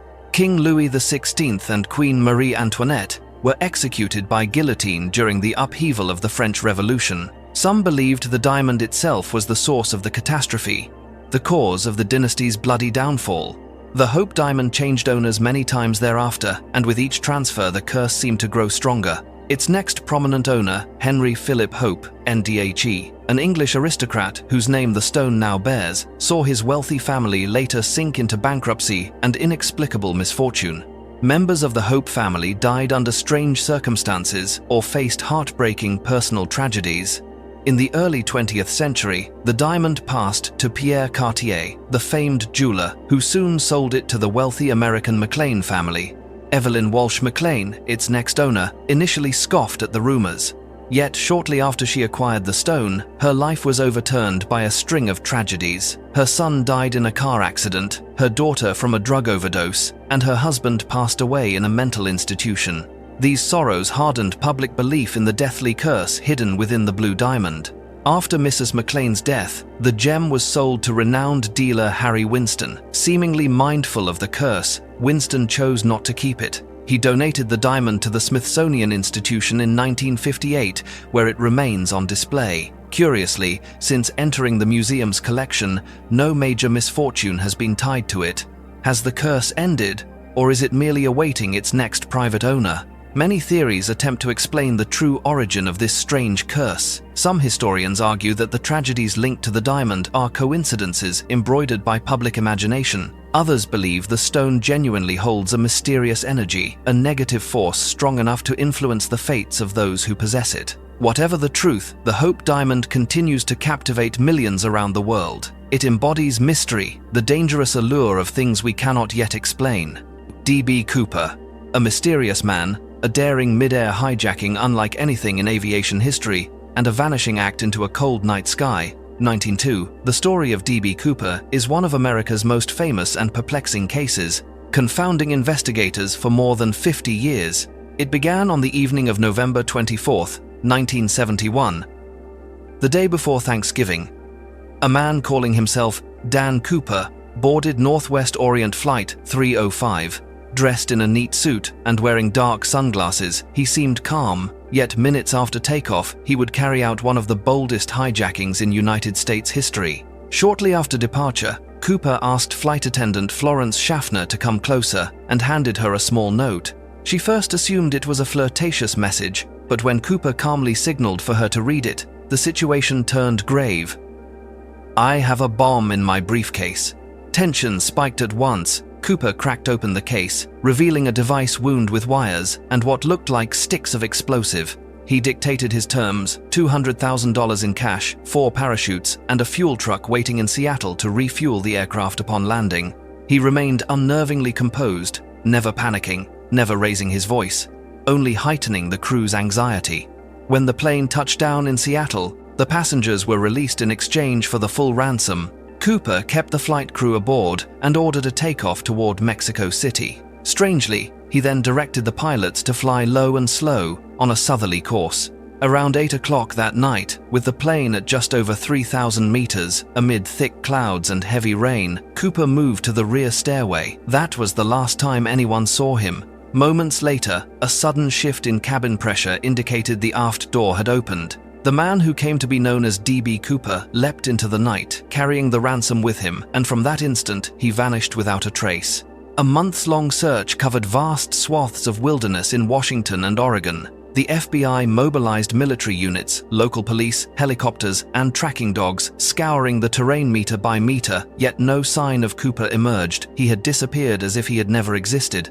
Explanations abound. Some believe Cooper died soon after the jump, his body lost in the dense forests or swept away by the frigid Columbia River. T2, an idea impossible to prove, given the total lack of remains. Others insist he survived and had an expert's plan, perhaps as a seasoned parachutist who studied the landscape, chose an ideal landing zone, and slipped the dragnet with ease. Over more than 45 years, the FBI investigated thousands of suspects without ever confirming Cooper's identity. Names like Richard McCoy, Robert Rackstraw, and Kenneth Christensen surfaced, yet none could be definitively proven. Although people have claimed Cooper died long ago, no one has offered conclusive evidence. In 1980, a small portion of the ransom turned up along the Columbia River, found by a young boy, only deepening the mystery. Why did just a fraction appear, and where is the rest? More than half a century after that fateful night, D.B. Cooper remains an enigma, a folk legend in American culture, a symbol of rebellion and the tantalizing possibility of outwitting the authorities. Still, the crucial questions linger. Who was he, and what truly happened on that November night in 1971? The ghost ship, Mary Celeste. This is the story of the Mary Celeste, one of maritime history's strangest and most famous mysteries. On December 5, 1872, the brigantine Dei Gratia was sailing from New York to Gibraltar when its crew spotted a vessel drifting aimlessly on the Atlantic. As they drew close, they recognized the ship, the Mary Celeste, a merchant vessel that had left New York only weeks before. What they found on board stunned them. The Mary Celeste was silent and deserted. Everyone aboard had vanished. The cargo, more than 1,700 barrels of alcohol, remained intact. Food and fresh water stores were plentiful. The captain's and crew's belongings were undisturbed. Even the dining table still held half-finished meals. What had happened to the 10 souls aboard? Captain Benjamin Briggs, his wife, their young daughter, and 7 sailors. Countless theories have been offered to explain the disappearance. One popular idea is that the ship faced an unexpected emergency. perhaps fumes leaking from the alcohol cargo. Believing an explosion was imminent, the crew might have panicked and lowered the lifeboat, but if so, why didn't they return once it became clear the ship was sound and never exploded?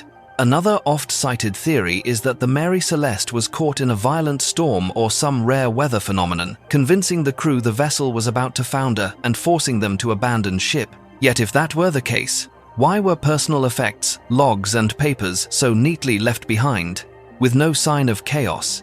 Supernatural explanations quickly followed. Some claimed the Mary Celeste sailed into a mysterious force, like the Bermuda Triangle, or was assaulted by unseen powers that made everyone vanish. There is no proof for such ideas, but the case's peculiar details have kept them alive. Piracy has also been suggested, but that theory fails. Valuables and cargo were untouched. No pirate would leave behind a trove of worth without taking anything. The official inquiry stretched on for months but produced no definitive answer. Every theory hit a wall of unanswerable questions. The passengers and crew of the Mary Celeste were gone for good, leaving behind a maritime riddle that has baffled the world ever since. For more than 150 years, the Mary Celeste has stood as the archetype of the ghost ship, adrift on the open sea, carrying secrets that may never be told. The Mothman. The story begins in November 1966, in a small town called Point Pleasant, West Virginia. Two young couples were driving past a former World War II munitions plant, LFSR. Locals called it the TNT area, when they suddenly saw a strange creature. It stood nearly 2 meters tall, with vast bat-like wings and eyes that glowed a fiery red in the dark. Panicked, they sped away, but the creature kept pace with their car for a long stretch without ever falling behind. The next day, the incident made the papers. Residents began reporting sightings of the very same being, perched on rooftops, gliding over the woods, or standing motionless along the roadside, staring at them with blazing eyes.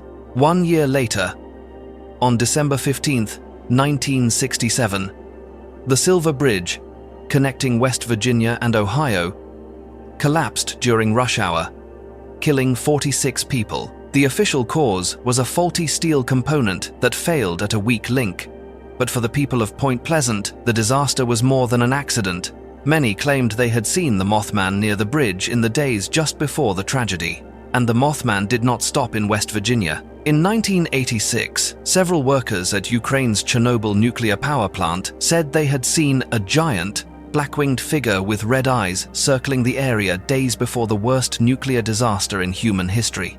In recent years, many in Chicago have also reported a winged shadow streaking past buildings, appearing near sites of fires or unexplained disappearances. Scientists have studied the reports and offered explanations, suggesting the Mothman may simply be a large bird with red eyes caused by reflected light. What they cannot account for is why the creature seems to appear right before real-world disasters, impossible, and why witnesses who encountered it give statements that are almost identical. Whatever it is, no one has ever captured it. The Mothman remains a tale passed down for decades. Today, Point Pleasant has erected a giant metal statue of the creature, wings spread wide, eyes forever crimson, and hosts an annual Mothman festival that draws thousands. 5 Skinwalker Ranch. Hidden in the barren deserts of Utah lies a ranch known by many names, but the one that chills people the most is Skinwalker Ranch. For decades, it has been the epicenter of unexplained phenomena, unidentified aerial objects streaking across the night sky, animals mutilated in grotesque ways, and events that challenge our very sense of space and reality. Public attention spiked in the mid-1990s when the Sherman family bought the vast property for cattle. Peace quickly curdled into nightmare. Their livestock were slaughtered with surgical precision, so exact that even veterinarians were baffled. Strange lights hovered in the air, emitted electromagnetic hums, and moved in ways no human technology could replicate. Not long after, the Shermans sold the ranch. The buyer was billionaire Robert Bigelow, a man with a deep fascination for the unknown. Under his ownership, the ranch became a formal research site, tightly secured, with scientists, physicists, and specialists monitoring the grounds around the clock. They witnessed plenty. Security cameras captured flashes of light that vanished an instant before a communications mast was destroyed without a trace. Researchers reported sensing an unseen presence watching them, followed by dizziness, disorientation, and symptoms akin to radiation exposure. One team member was reportedly thrown as if by an invisible force and still bears the injury. The ranch is tied to more than UFOs and oddities. Its name comes from Navajo tradition. A skinwalker is a shape-shifting entity with supernatural power, lurking in the dark to spread fear. For local indigenous people, this land is cursed. The boundary between our world and another is paper-thin. Investigations have stretched across years, agencies, and ownership changes. Some events can be chalked up to natural causes, electromagnetic anomalies, infrasound, or isolation-induced hallucinations, MPS, but many defy neat explanation. Each answer breeds more questions. Today, Skinwalker Ranch remains cordoned off and tightly managed. Research continues, quietly. Released videos, images, and declassified files have only intensified public shock. Whether you are a skeptic or a true believer, it is hard to deny that something beyond our current understanding is happening there. The lost treasure of Captain Kidd. Buried beneath sea legends, tucked into brittle chronicles and age-old lore, lies a treasure lost for centuries, the hoard of the notorious pirate William Kidd. Said to brim with gold, jewels, and riches gathered from distant seas, it has kept countless American treasure hunters up at night. The tale begins in the 17th century, when William Kidd, a Scottish seaman, was commissioned to hunt pirates and protect England's trade. Fate, however, turned the hunter into the hunted. Raids at sea and relentless pursuits swelled Kidd's trove even as he became one of the era's most wanted men. In 1699, Kidd was captured and brought to England. He was executed in London in 1701. Before his death, he made a stunning claim. He had hidden much of his loot at a secret spot along America's eastern seaboard. From then on, the legend of Kidd's lost treasure took on a life of its own. Early stories pointed to Gardiner's Island off New York. Some searchers reportedly found a small portion, but most of the treasure has never surfaced. Over time, rumors multiplied and grew harder to verify. Dozens of old maps and cryptic clues promised to lead seekers to the cache, yet whenever anyone seemed to be closing in, the trail went cold, as if Kidd had cursed his stash so no one could touch it. Hunts have spanned generations, draining fortunes and costing lives, but no discovery has ever settled the matter. Some believe Kidd was not just a pirate, but a genius at concealment, splitting his wealth into caches, hiding them in different places, and planting false leads to doom pursuers to failure. Others argue he never had as much treasure as legend suggests. Modern researchers have thrown everything at the mystery, from ground-penetrating radar to satellite analysis, research without pinpointing a definitive site. Does the treasure truly exist? Or is it a myth, spun from later imaginations? It is the uncertainty itself that makes the story irresistible. This is not merely about lost wealth, it is about greed, adventure, and the pull of secrets buried deep. Will American treasure hunters ever find the truth, or will Captain Kidd's hoard remain one of the sea's unsolved riddles? Until it is found, the legend of William Kidd and his fabled cache will endure, urging new generations to take up the quest. Bigfoot. Across dense, rugged forests from California to the remote Pacific Northwest, a legend has endured for centuries, stirring curiosity, DC, and fear among backcountry travelers. Bigfoot. A towering, human-like creature cloaked in thick, ape-like hair, appearing and vanishing in the mountain mists of North America. The Bigfoot story is not new. Indigenous nations across the continent long told of a mysterious, powerful being haunting the deep woods. Known by many names, yet clearly the same uncanny, human yet not creature. The legend went global in 1967 when Roger Patterson and Bob Gimlin captured a short film at Bluff Creek, California. In it, a massive figure strides powerfully, glances toward the camera, and disappears into the trees. The footage has sparked debate ever since, but no one has definitively proven it a hoax. Since then, thousands across the United States have claimed sightings. Some report eerie calls echoing at night, others find footprints larger than any humans in places few people tread. Still others tell of face-to-face encounters they can never forget. Yet for all the searching, no one has captured a Bigfoot, ATEN, or recovered a body or bones. Skeptical scientists call Bigfoot a collective fiction, a tangle of misidentifications and tall tales. Others suspect a relic species, AT-per, perhaps kin to Gigantopithecus, an ancient primate thought to have died out tens of thousands of years ago. Another camp believes Bigfoot is an undiscovered hominin, intelligent enough to avoid us and survive in isolation. Oddly, North America is not alone in its stories. In the Himalayas, people speak of the Yeti, AB, the abominable snowman. Could these legends point to a hidden lineage that has lived beside humanity for millennia, unseen? Whatever the truth, Bigfoot is woven into American culture, a symbol of nature's unfinished map, a reminder that our world is larger and stranger than we think. The mystery of the Russian megaspheres. In the summer of 2016, on Russia's Champ Island, a team of miners stumbled onto something strange. While extracting coal, they came across dozens of gigantic stone spheres scattered across the frozen ground. Some measured up to 4 meters in diameter, larger than most naturally occurring stone spheres ever documented. Strikingly, their surfaces were almost perfectly smooth, as if painstakingly polished. A few had cracked open, revealing concentric rock layers inside, making them look like colossal balls formed over millions of years. Locals called them Seda, and the tale of the Russian megaspheres began to spread. Champ Island is brutally harsh. Temperatures can drop to -30 degrees Celsius, and snow and ice blanket the terrain nearly year-round. But in summer, when the ice recedes, these spheres appear on the bare ground. As news of the discovery spread, scientists from the Russian Institute of Geology hurried to investigate. They concluded the spheres were the result of concretion, minerals precipitating within ancient marine sediments. On an ancient seabed, minerals like calcite and silica gradually accreted around a tiny nucleus, forming concentric layers that eventually became complete spheres. The process can take millions of years. Although this geological mechanism is known from other places, such as the Moai boulders in New Zealand, the stones on Champ Island are exceptional in both size and number. Many are twice as large as those elsewhere and seem almost deliberately arranged, prompting unsettling questions. Can nature really produce something so perfect, or did someone place them there? Within weeks, conspiracy theories took off on social media and mystery sites. Some linked the megaspheres to South Africa's Klerksdorp spheres, MC, said to be billions of years old and even show signs of tooling. Geologist Andrei Ivanov, who surveyed Champ Island, remarked, "They look too perfect to be purely natural. But if not natural, then who made them, and how?" Questions like these only deepened the megasphere's allure. Many scientists remained cautious, however, arguing that erosion over millions of years simply brought the spheres to the surface we see today. This is just one of Earth's countless natural wonders.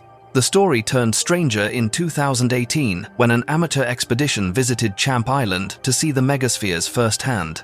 They claimed that lightly tapping certain spheres produced a resonant, bell-like sound, as if hollow. Some theories went further, suggesting the spheres were remnants of an ancient civilization or arranged for special rituals. Others asked, if they are truly natural, why do they sit in clusters, almost like circles? Further research has been hampered by Champ Island's remoteness and extreme climate. Adding to the mystery, Franz Josef Land was once a secret Soviet military zone, home to the world's largest nuclear tests, including the Tsar Bomba. That history has only fueled suspicions that more is being concealed about the origins of these stone spheres. The Red Deer Cave People. In 1979, inside a small cave in China's Guangxi province, a petroleum geologist happened upon a peculiar sediment block.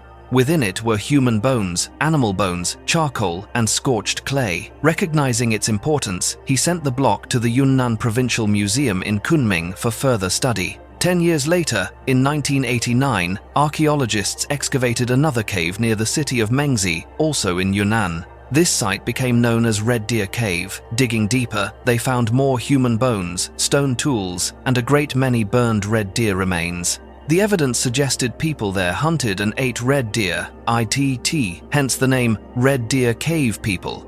The mystery truly began in 2008, when an international team led by Darren Curnow and Ji Shuiping undertook a deeper study. They dated the remains to roughly 17,800 to 11,500 years ago, at the end of the Ice Age. Oddly, the skeletons bore many archaic traits: flattened skulls, broad noses, projecting jaws with prominent brow ridges, and thick cranial bones, features reminiscent of Homo erectus, which lived in Africa more than 1 million years ago. Yet, the Red Deer Cave People lived contemporaneously with modern humans, just as early agricultural cultures were emerging in China. In 2010, archaeologists found a small femur with a thin cortical layer, very similar to Homo erectus. Its owner likely weighed about 50 kilograms.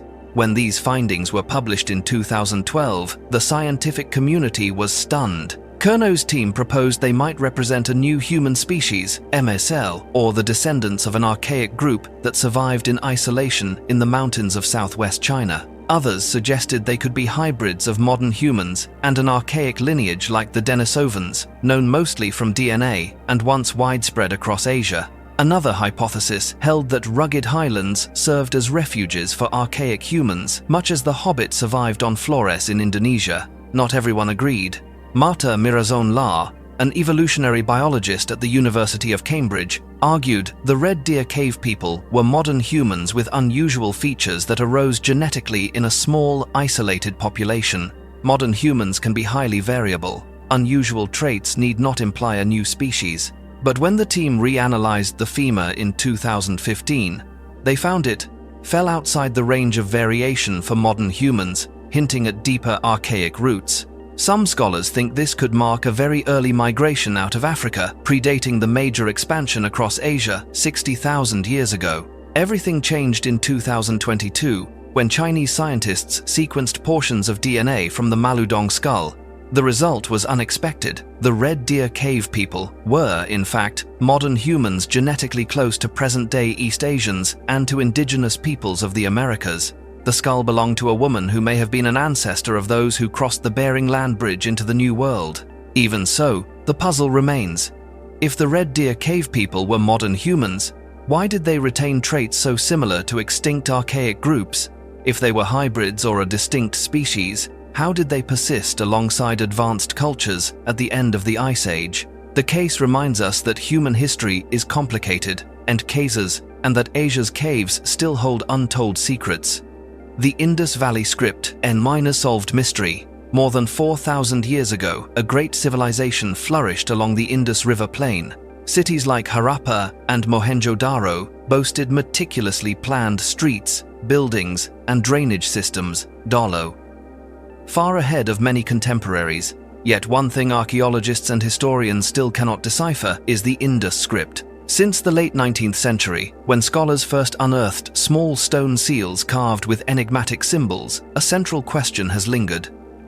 What do these signs mean, and what do they tell us about this once thriving culture? The seals, often palm-sized, bear images of animals, humans, and rows of unusual characters. To date, researchers have collected more than 4,000 such seals, but no one has read a single clear sentence. The signs are distinctive. They do not resemble any known ancient writing system, de-Egyptian, Mesopotamian, or Chinese. Most lines contain only 3 to 5 characters, sometimes more, but there are no long passages or obvious narrative forms. The symbols are carved with care, suggesting the Indus people placed great value on transmitting information, even if we no longer grasp what each sign conveys. Theories abound. Some scholars think the script could be syllabic, like Sumerian or Egyptian. Others argue it is ideographic, expressing concepts like early Chinese characters. A more radical view holds that the Indus signs are not writing at all, but marks for identifying goods, clans, or ritual purposes. Decipherment efforts have spanned more than a century. One major obstacle is the lack of a bilingual Rosetta Stone, the key that unlocked Egyptian hieroglyphs. Another is the brevity of the inscriptions. Short texts make statistical and linguistic analysis far more difficult. Curiously, despite the civilization's sophistication, after the Indus declined around 1900 BCE, its writing and language seemed to vanish entirely. Many researchers believe that if the script is ever decoded, we will learn far more about daily life, religion, and even why such a powerful culture disappeared so quickly. Until that day, the tiny seals and their cryptic characters will continue to keep their silence, FDR, and guard the story of one of history's most mysterious civilizations. Jiroft, a hidden civilization on the Halil River. In early 2001, a massive flood swept through the Halil River Valley in southeastern Iran and changed everything. The usually calm river stripped away layers of earth, exposing a secret that had slept for millennia. When the waters receded, a vast cemetery with thousands of graves emerged, 17, many already disturbed by looters. Strange treasures began appearing on the antiquities market. Exquisite jade bracelets, intricately carved drinking vessels, gaming boards, and gem-studded weapons. No one knew their origin until Iranian authorities stepped in. By late 2001, police had arrested numerous traffickers and seized a trove of artifacts in Tehran. The trail led straight back to the Halil Valley near the city of Jiroft, a quiet region not far from the Persian Gulf. When archaeologists arrived, they realized this was no ordinary burial ground. Beneath the soil lay a Bronze Age culture, active roughly from 2500 to 2200 BCE, with an urban network, and possibly an independent writing system.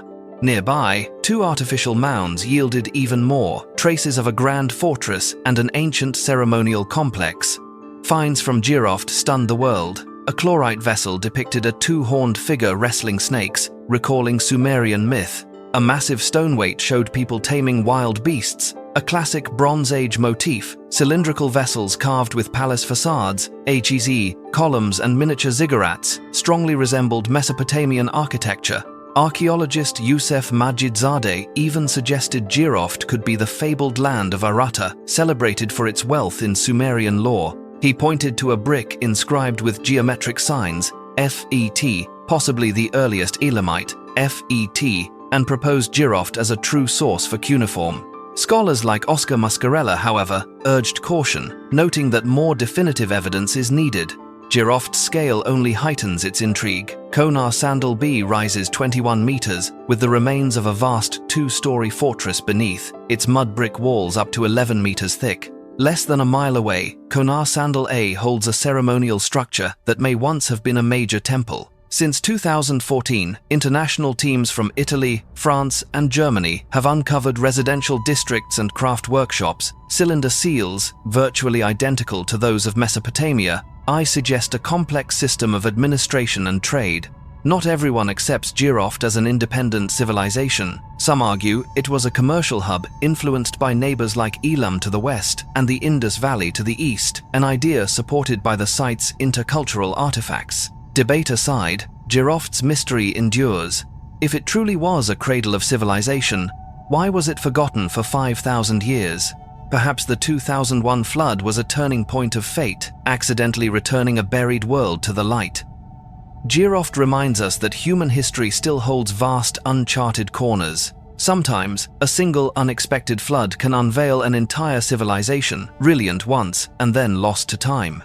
The Tartaria Tablets. In the summer of 1961, in a small village in Transylvania, Romania, archaeologist Nicolae Vlasa and his team were excavating a Neolithic settlement. As they dug down into a ritual pit, a strange scene gradually emerged. There they found 26 clay and stone figurines, a bracelet made from seashells, and the charred remains of an adult. Based on initial assessments, the person may have been a shaman or someone of exceptional importance. But what truly stunned the team were 3 small clay tablets, each only about 6 centimeters long, incised with mysterious signs.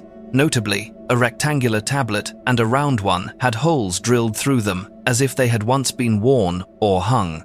These clay tablets, now known as the Tartaria Tablets, shook the archaeological world. The signs on them look like a proto-writing system. One tablet shows a horned animal beside what appears to be a tree or branch. The other 2 are filled entirely with abstract signs and various geometric forms.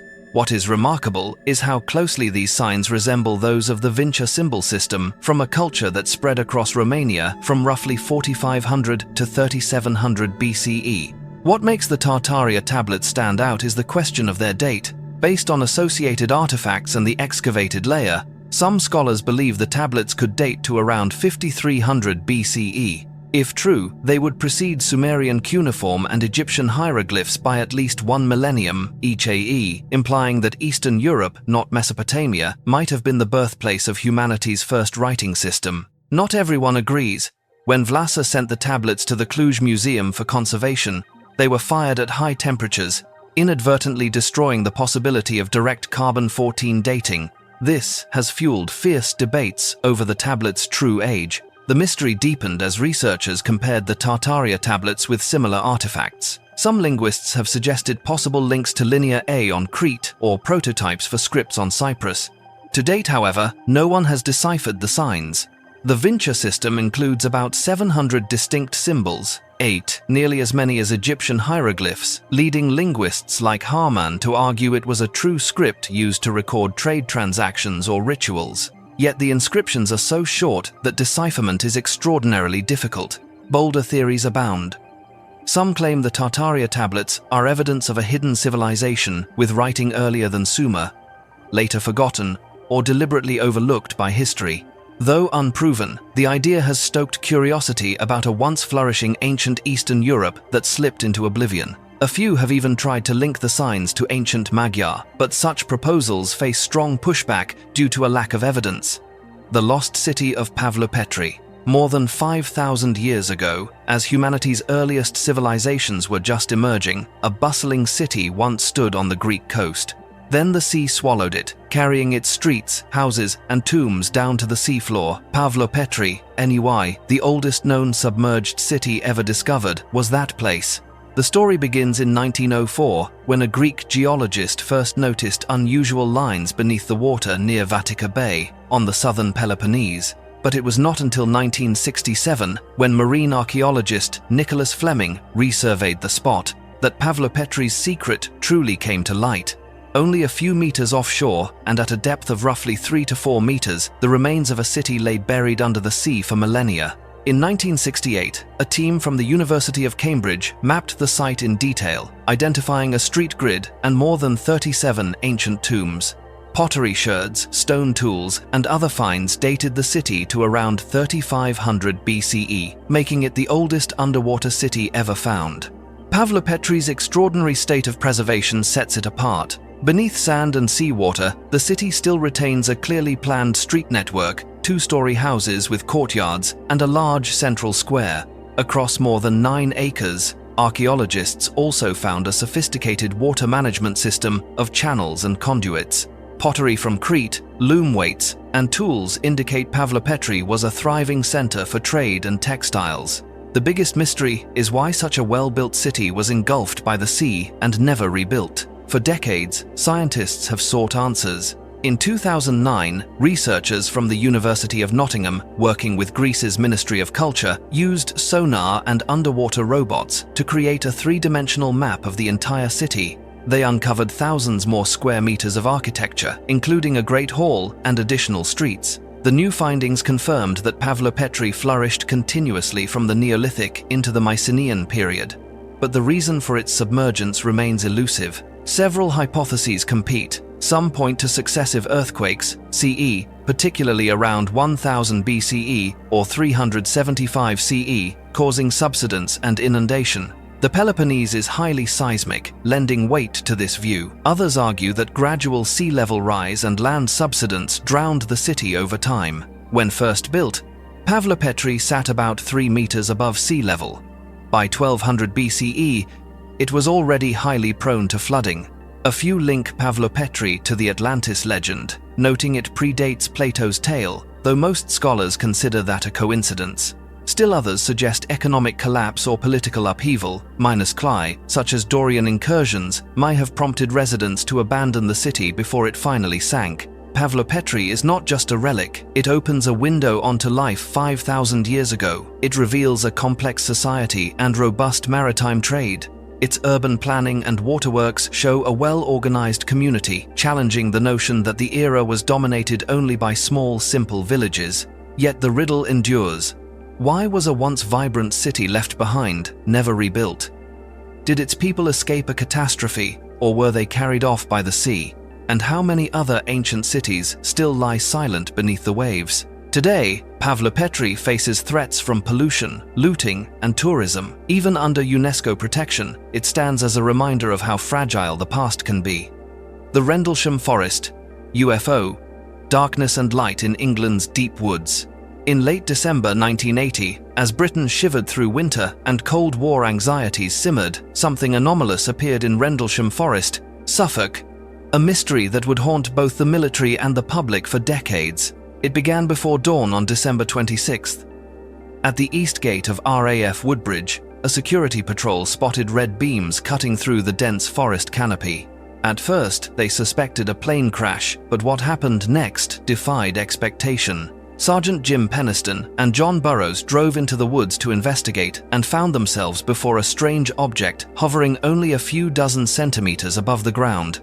Triangular in shape with a metallic sheen, it emitted multicolored light. Penniston later said he approached, even touched the object's warm surface, and saw odd, hieroglyph-like markings etched into its hull. Moments later, the object flared and shot off toward a storage building. Back at the base, Penniston and Burroughs filed reports describing a mechanical glowing object and were ordered to maintain strict silence, but events 2 nights later turned the incident into a full-blown enigma. On the night of December 28th, Lieutenant Colonel Charles Holt and a small team, carrying a tape recorder and a radiation meter, entered the forest after new reports of strange lights. They witnessed a cascade of odd phenomena, brilliant lights moving between the trees, a red-hot, sun-like object hovering above the canopy, and a laser-like beam stabbing straight down to the ground near their position. The object seemed to drip molten material and maneuver intelligently, unlike any known aircraft. A Geiger counter recorded radiation levels 10 times background at the presumed landing site, where 3 triangular impressions marked the forest floor. Other witnesses spoke of a translucent craft up to 9 meters long descending. One even claimed to have filmed it, though that footage never surfaced. The incident quickly became fodder for military chatter and the press. The Ministry of Defense opened an inquiry but concluded the event posed no threat to national security and required no further action. Holt submitted a detailed memo to the MOD, which only became public in 1983 under the Freedom of Information Act. Yet, witness accounts diverged over time. Penniston initially described a mechanical device, later asserting he saw extraterrestrial symbols. Burroughs did not recall as many details as Penniston. Holt's interviews sometimes varied on the object's direction of travel. A witness named Larry Warren claimed he saw extraterrestrial beings, but others at the base later said he had not been present. While thousands of UFO files were declassified between 2008 and 2013, key documents connected to Rendlesham were missing, fueling suspicions of a cover-up. Researchers have tried for decades to solve the case, but the lack of physical evidence, no debris, photos, or verified film, too Burr, has kept it in the realm of conjecture. In 2017, an independent team returned to the woods, capturing infrared footage of strange lights and triangular ground marks. Critics called the video staged. Theories split sharply. Believers argue it was an extraterrestrial craft probing a British military base, NAT, perhaps even reconnoitering NATO nuclear assets. Skeptics counter that the lights matched the Orfordness Lighthouse, approximately 8 kilometers away, which flashes every 5 seconds and aligns with Holt's descriptions. The triangular ground marks could have been rabbit scrapes or old patrol ruts, and measured radiation never exceeded safety thresholds. Another view holds that Rendlesham was a chain of misperceptions amplified by anxiety and group suggestion in a high-stress environment. Still, no one has fully explained the initial consistency among witness reports. More than 40 years on, Rendlesham Forest remains one of modern Britain's most famous, perplexing UFO cases. What really happened in those trees? Did US servicemen encounter a craft from elsewhere, or do unreleased files still conceal the larger truth? Orbs of light on the Himalayan heights. This story begins in August 2011 along the tense border between India and China in the Himalayas. On frigid night patrols, Indian border troops began to notice something unusual, mysterious orbs of light appearing in the sky. At first, some thought it was an illusion or a weather effect, but as the glowing spheres kept showing up regularly, suspicion turned into genuine alarm. Troops tried to capture the phenomenon with radar and infrared cameras, but results were inconclusive. Villagers around Thakung also began sharing accounts of the lights, saying the orbs drifted slowly over ridgelines or hovered above the lake, then vanished abruptly. For many locals, the lights recalled old legends of the mountain spirit's glow, bound up with the region's sacred reputation. Stranger still, the phenomenon did not stop on the Indian side. Chinese forces in Aksai Chin reportedly noted similar orbs on their side of the line. Some sources even claimed China quietly reached out to NASA for analytical help, though neither side offered any official confirmation. Each country monitored the lights and eyed the other warily, but neither could provide a satisfying explanation. Patrol units forwarded detailed reports to India's Ministry of Defense, Scientists from the Indian Institute of Astrophysics and the National Observatory were dispatched to study the anomaly. They hoped science would clinch an answer. Yet, despite careful checks, they detected no unusual radar or satellite signals.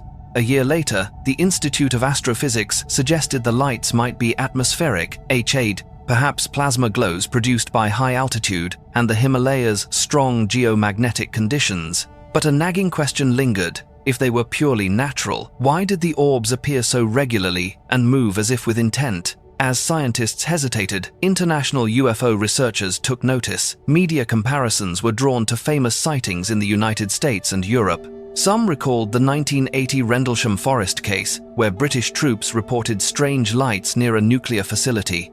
As the Himalayan lights continued into 2012, reports tapered off, but the core questions endured. The boldest, most controversial theory posits that the orbs are evidence of a hidden extraterrestrial base deep within the Himalayas. Some UFO researchers tie the phenomenon to ancient Yeti lore, supernatural lights that mountain peoples associate with another realm. They speculate aliens chose the Himalayas because the region is both forbidding and strategically sensitive between two nuclear powers.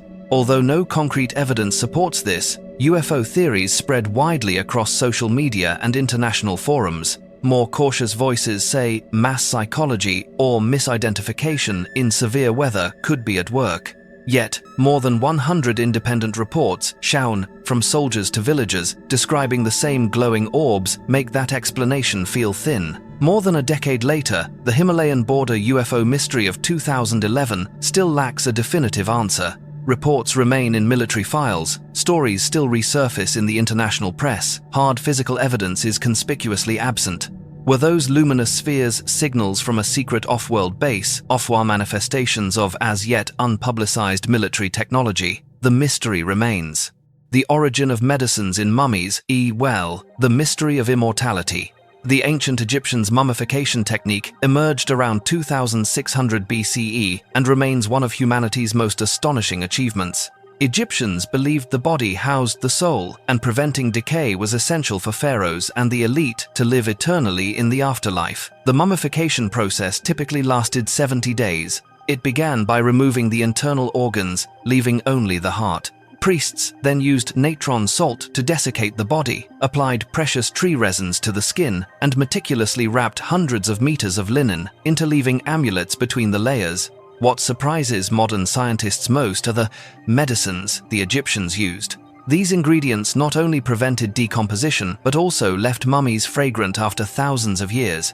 In 2023, a study published in Nature analyzed 121 ancient jars found at the Saqqara embalming workshop and revealed the unexpected diversity of substances Egyptians employed. Researchers identified the compound Antiu, AP, a blend of cedar oil, juniper oil, and animal fat, AP, used to protect the head and body of mummies from foul odors. Resins from the Burseraceae family, beeswax and animal fats softened and preserved the skin. Notably, some ingredients originated incredibly far away, such as elemi resin from parts of Africa, damar resin from Southeast Asia, and pistachio oil from the Eastern Mediterranean. These components prove that by the 7th–6th centuries BCE, Egyptians were engaged in trade routes stretching thousands of kilometers. In 2025, the University of Ljubljana announced a study that used gas chromatography and an electronic nose to analyze aromas from 9 mummies at the Egyptian Museum in Cairo. The results showed that most mummies carry woody scents. These fragrances not only aided preservation, but also left the mummies pleasantly aromatic. One of the most controversial findings dates to the 1990s, when scientists detected traces of cocaine and nicotine in the mummy of Henut Tawi. These compounds generally occur in tobacco plants native to the Americas, unknown in Egypt before Columbus. The discovery led some to hypothesize that Egyptians once traded with ancient America. However, most scientists argue the results likely reflect contamination or confusion with local plants that contain nicotine. Ancient texts, such as the Ebers Papyrus, offer many clues about Egyptian medical knowledge. This document lists hundreds of medicinal formulas, including frankincense for its antibacterial properties and vegetable oils to protect the skin. Many ingredients were imported via trade routes to the Levant and Southeast Asia, showing that Egyptians built an extensive supply network. How did the ancient Egyptians combine these materials so effectively?